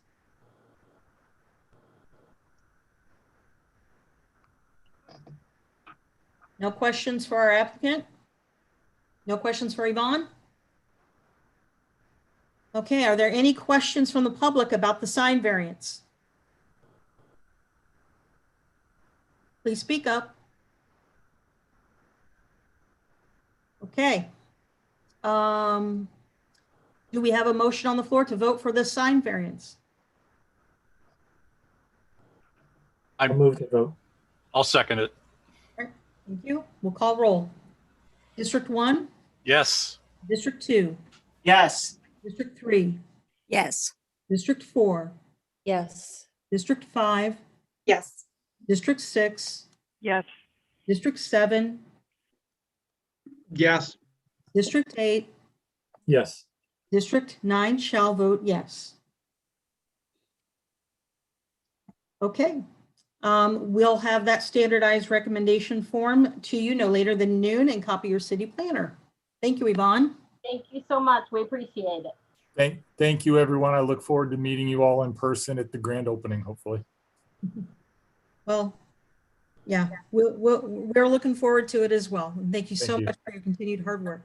Have a good night. Thank you. Okay, it is now 8:41 and we're ready to move on to our open discussion segment. Or no, I'm sorry, we're not. Chair Hardwick, we're back to you. And I wanted to see if there were any more comments on the, or if the commission wanted to hold a discussion on the draft rules I presented. I believe they're sitting before the city attorney's office waiting for their opinion as well. If I'd be happy to hear, I believe these reflect the concerns that I heard from the commission during the meetings on other proposed bylaws changes. If the commission supports this, I think the next step would be to draft some, I guess you would call it enabling bylaws, so that you could adopt these and make them enforceable. The only other things I think we should add to if you do the bylaws, if you accept this and to put into the bylaws, is that there needs to be some way to replace, to include a vice chair or something in the bylaws that allows someone but the zoning chair to act if the zoning chair cannot act. And one thing also I noticed just in this past month or so, we have one of our members has resigned effective. That last meeting was Michael Young's last meeting was this past Wednesday. The bylaws say the committee has to have between 7 and 9 members. I can't find anything in the bylaws about replacing a member. In fact, it talks about 1-year terms for all members. If I don't, because we only make recommendations to the commission, I don't know if there'd be any harm in having someone sitting on it, because we don't make legally binding decisions. But if we wanted to follow strictly the bylaws, I don't see it. I'd be happy to be proven wrong, to find a way to fill the seat, but I don't see that. I guess now I'd ask the commission, I don't know if I need to turn it back to Chair White, but I'd ask the commissioners if they had any comments about what should be the next steps. Right, let's have a discussion about whether or not we should fill Michael Young's vacated seat. I see Commissioner Weatherholt raising her hand. Go ahead. Yeah. Well, I'm not going to discuss whether to replace the seat. I think we need to make a discrimination between which of these are would be part of the bylaws and which would be standing rules. And certainly not all of these should be in the bylaws. Perhaps adding something in the bylaws about how to replace a seat, which is interesting because I had never thought about that not being in there. But a lot of these things are procedural and not bylaws. And so I would not support most of these becoming part of our bylaws. Otherwise, they're fine. Chair Hardwick, can you please, maybe we just need to back up a little bit and explain why these came into origin and talk a little bit about, I think, and this is the understanding I have.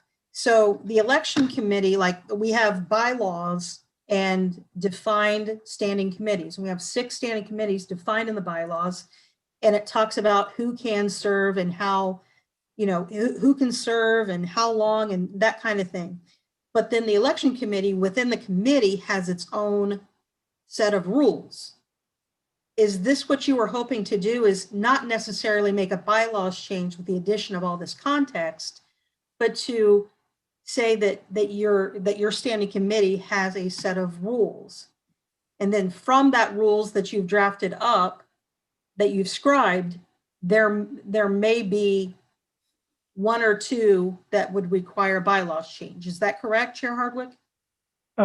Mostly what I just brought up in terms of replacing committee members isn't in here. Everything that I have in, when I put over here, I'm looking at, I have my laptop over here, so that's why I'm gesturing over there. But I have the laptop showing my showing the things. These are all for committee rules, like the election rules. Every one of these, when I talk about bylaws changes, in the bylaws, there is language that allows the commission to adopt rules for the election committee. So when I talk about bylaws changes, I talk about something that will allow you to adopt rules for the zoning committee. And as long as you were messing with the bylaws, I think you have to do a bylaws change to have anyone but the chair act as chair of anyone but the zoning chair act as chair of the zoning committee. And something in there would be about replacing vacancies if the commission chooses to replace vacancies, because I can't do that. We can't do that as committee. Those are commission decisions.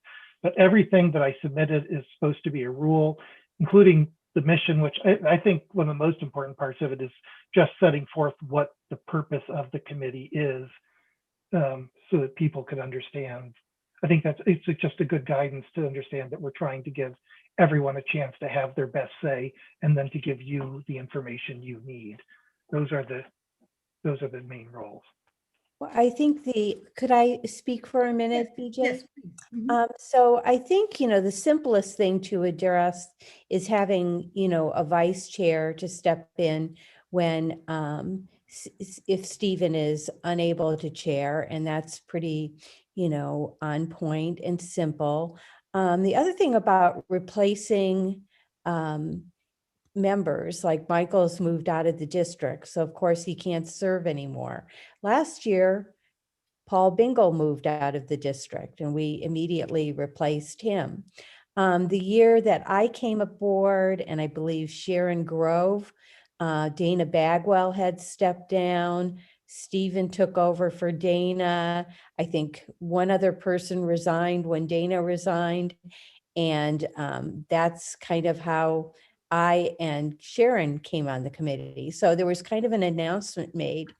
And if you look in the city charter, at least for the formation of commissions, the charter encourages commissions to have an odd number of members in case there ever is a tie vote. So that's why CAC has 9 districts and some other commissions have 11.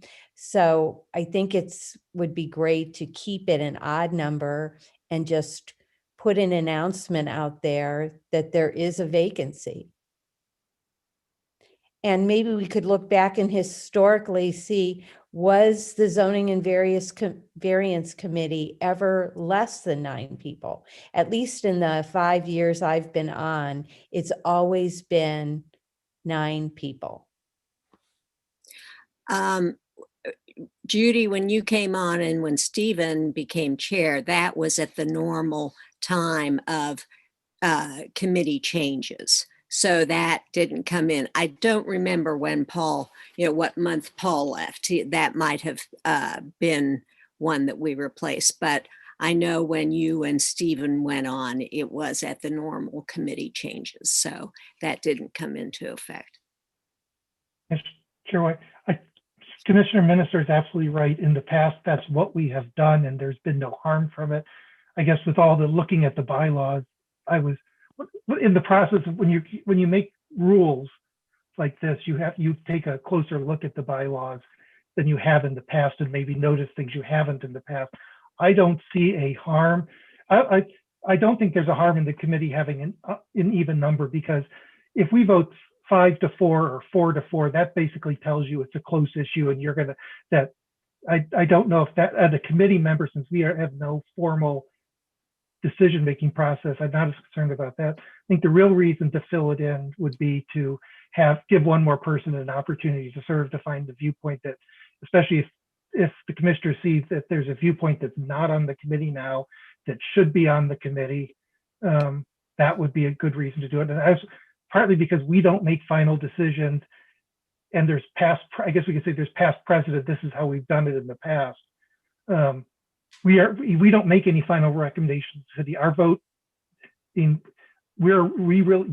actually, even though you are technically just a recommendation, you are the final legal voice of the city. We are not the final legal voice of anyone.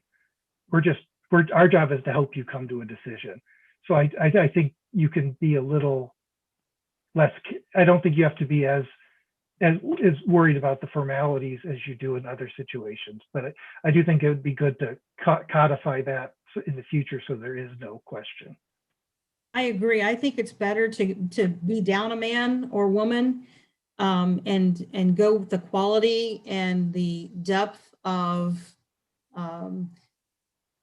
intellectual knowledge of zoning procedures, and then we can ramp that back up with a succession plan and fill that gap when around election time, around the time that we're voting for officers. I would agree. And I think that hurriedly finding somebody to fill a number, to fill a quota of seats, and kind of ramrodding them through without the proper training. I mean, what you do is very skillful. We have to have a certain degree of, we just can't count on somebody who is naturally brilliant in zoning code and it's always going to be in their wheelhouse and pull somebody up from the ranks or whatever. I think it's important to go about this pragmatically and take your time and find a person who's committed and actually has a knowledge of zoning. So I would agree.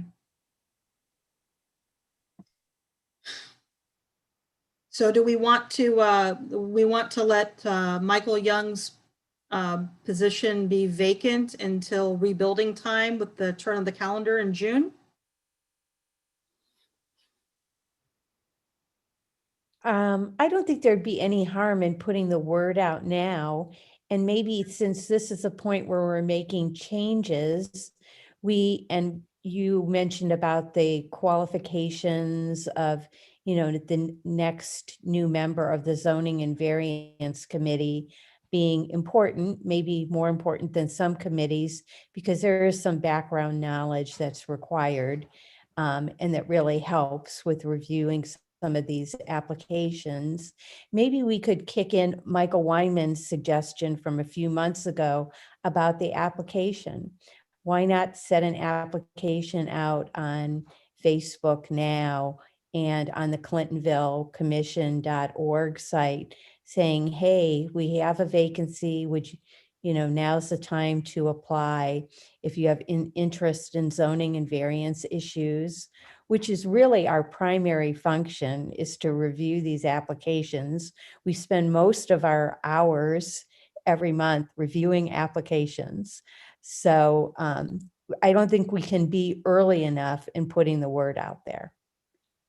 Okay, I that's well received. I can I can definitely work with Chair Hardwick and Chair Hulbert, and we'll get the wheels in motion for that. I would agree. You really can't start generating interest early enough. And that also tells people that one thing that they used to have a qualification for the committee is you had to attend 2 full meetings before becoming a member. And that was Sandy Simbro's informal rule back then.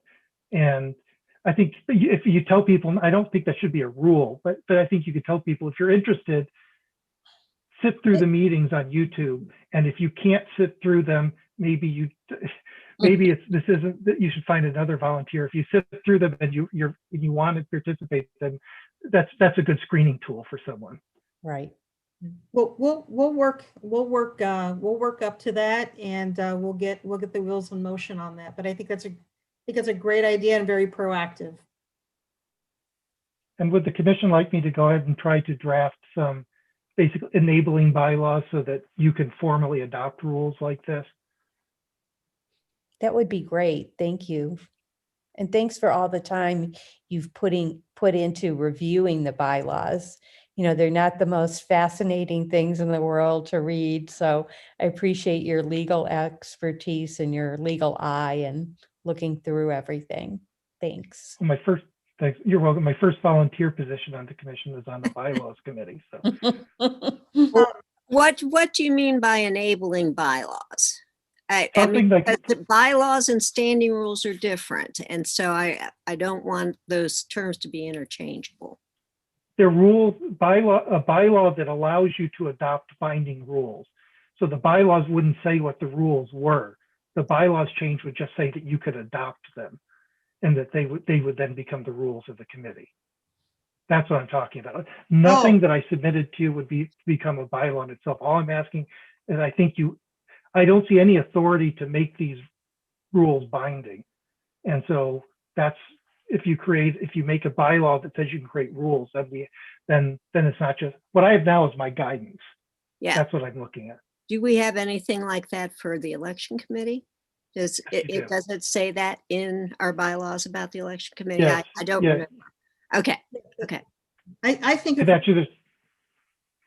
if we just parallel what's worked for the election committee, I think that would be a good model. Chair Hardwick, we'll follow up with you on that, but I think we picked up a lot of momentum and some decisiveness here tonight. Thank you, and I appreciate Commissioner Weinman bringing these issues to the front, and that allowed me to come up with rules that allowed a discussion that showed some concerns and allowed me to address them in the proposed rules in a way that I think it's good to go forward. Now, can I offer you another suggestion, Chair Hardwick? Some time ago, I think about a year and a half ago, maybe, you put together zoning and variance procedures. What would you think about putting in some type of incorporating those procedures that you actually put in written format? You did a little procedural process that we could share with developers and everything. Do you think maybe you could incorporate that somewhere in the context of your rules? Yes, the rules actually include all that. Those are the basis that I built from to create these rules. I just want to make sure. I don't like reinventing the wheel, but I think that's a good way to incorporate all that in one fell swoop. Okay. All right. So we'll be ready to have pick up some steam on voting for that in April. Everybody, please review emails from Stephen in the meantime, and get ready to make this happen in April. Quick question, BJ. Do we reach out to Stephen if there's any suggested changes to it or other things to consider? Yeah, absolutely. Yeah. Yes, and these rules themselves, they're just a proposal. You would not be voting on these specific rules in April. You would be voting on a bylaws change that would allow you to adopt rules. But yes, please send me any issues you see, any ways to make these rules better. I would be grateful.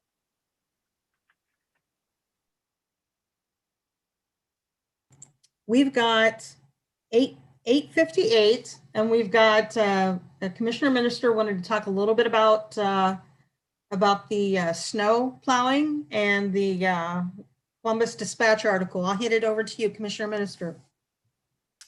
Okay, I'll keep this short. So of course, we probably all had our complaints about the snow plowing, and especially with snow that hung around for so long. There were neighbors of mine questioning the Warriors website and the accuracy of how often they were driving down streets. And I do have some photographs from neighbors.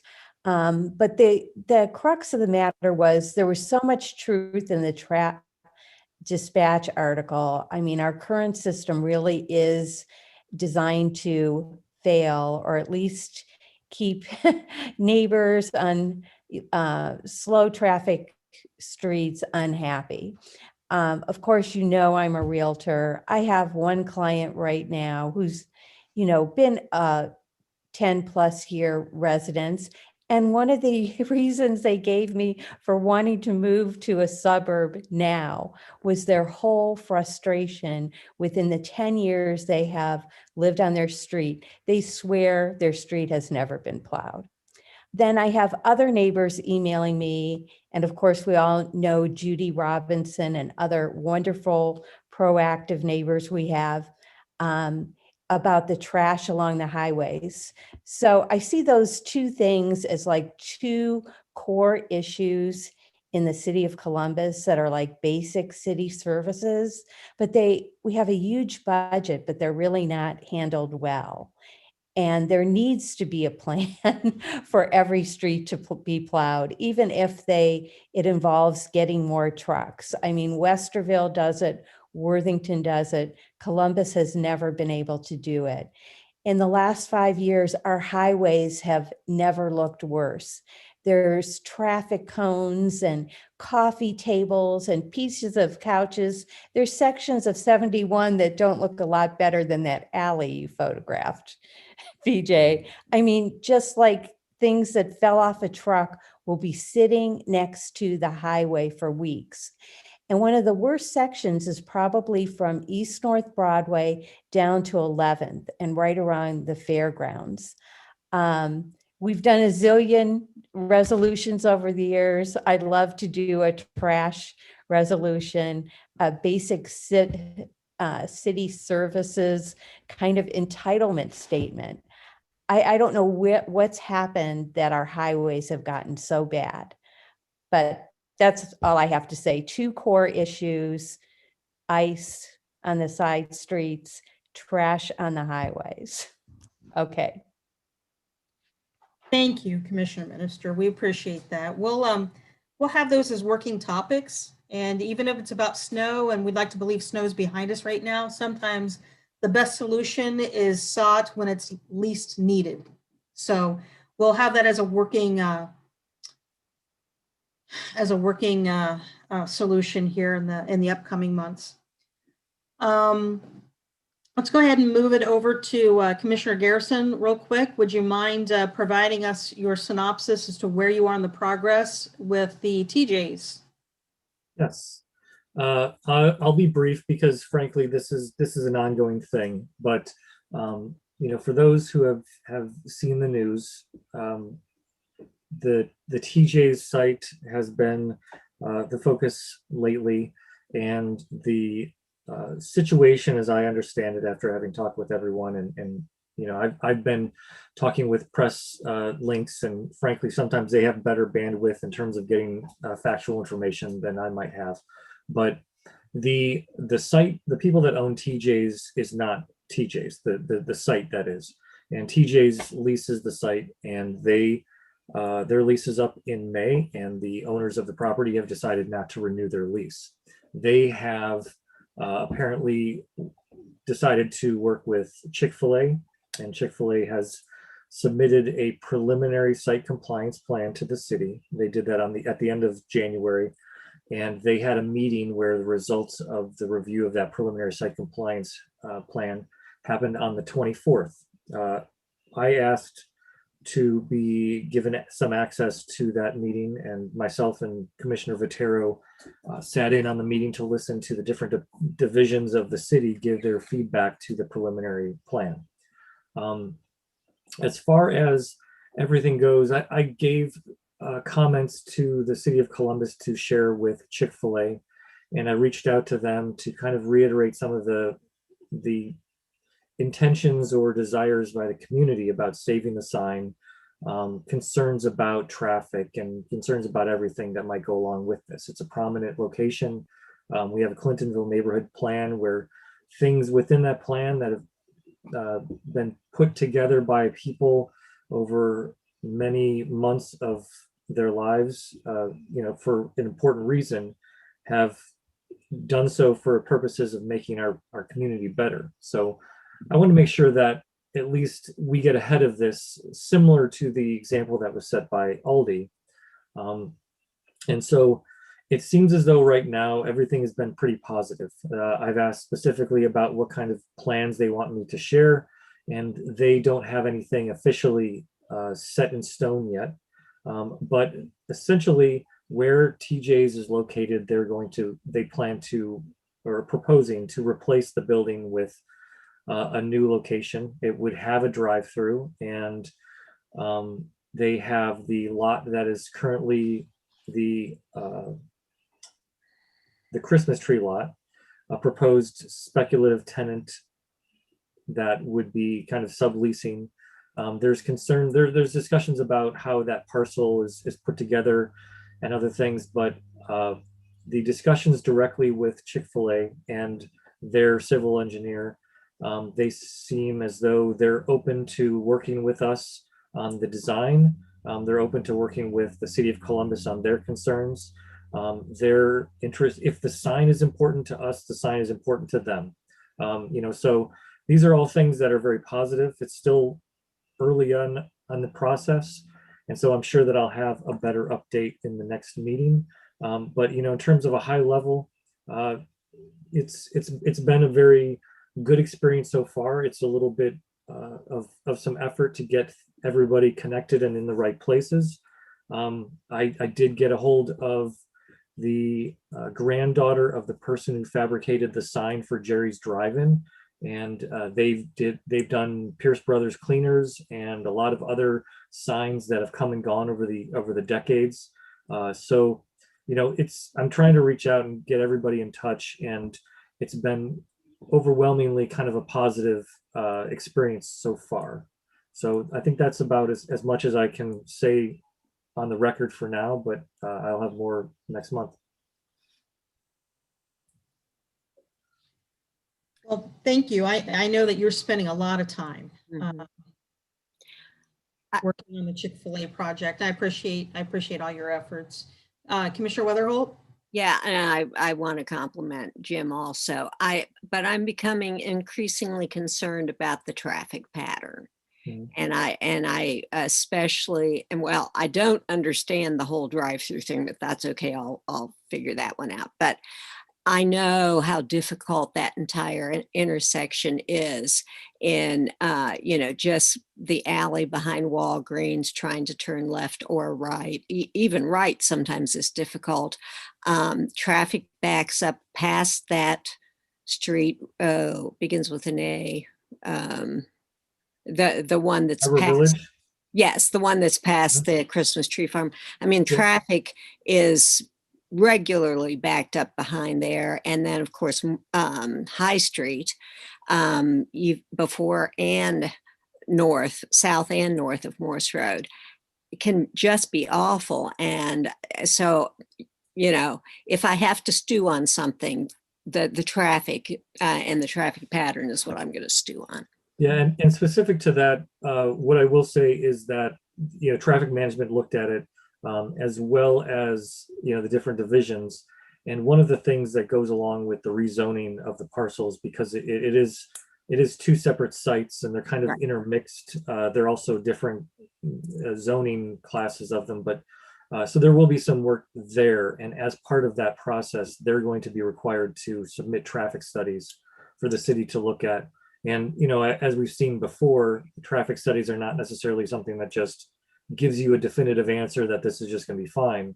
But I will say that the city is asking for a right in, right out only on High Street. So the only way for someone to leave and go east on Morse Road would be to go out Arbor Village or to go up north on High Street and kind of find a way to come back down. In terms of the circulation within their site and their drive-through, I did read some studies about how they have done a lot of research internally where they've taken big warehouses and they've lined cars up and have them go around to try to figure out how the best way is to make everything work efficiently. So it is in their best interest to make this work as well. And so putting the pressure back on them to make this successful is, they don't want people sitting out. They don't want bad press on this. So, they don't want people sitting out in the street either. And I think everyone is concerned about the traffic.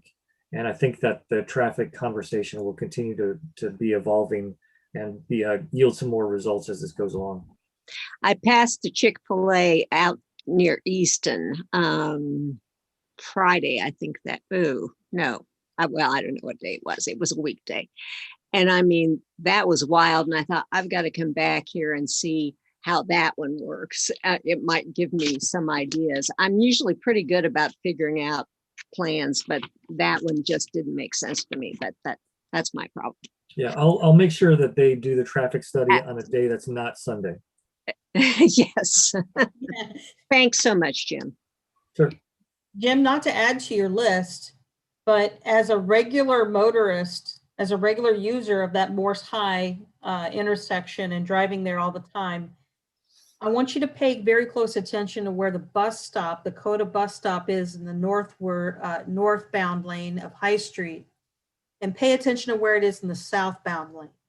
Many people exit the Coda bus who get off the bus in the northbound lane, and it breaks up the block, and they're walking across 2 northbound lanes, 2 southbound turn lanes, and 2 southbound straight lanes. I stopped in traffic and watched a lady who had to have been in her 90s get off the bus and cross across 6 lanes of traffic and pretty much heave herself over a snow plow bank and try to find her way onto the sidewalk. And that's going to be a huge issue. It's already an issue with the positioning of those Coda bus stops. So I would almost scrutinize those traffic studies to make sure that if they need to work with Coda to find a better way, a better position to put those bus stops, that needs to be considered now before someone gets hurt. Right, and I think that maybe it's worthwhile to have a larger discussion, a bigger discussion with the city on that intersection in general, specifically to your point, because there is no crosswalk on the north side of that intersection. Because of the way that Rathbone interacts with Morse, the crosswalks are only on the east, the west, and the south side. So theoretically, you get off the bus, you're supposed to walk south, go down across Rathbone, and then cross High Street down there. But the reality is that people just don't do that. And as Commissioner Carpenter has pointed out many times, people on motorcycles and other things decide that it's going to be this drag strip lately. So, people will try to push the envelope of what a green light is. And so I think that, it's maybe something to loop into the conversation of this project as a whole to kind of maybe reevaluate things. And maybe now's the time that we get a better solution than what's there. Thank you so much. Anything else for the good of the group from anyone?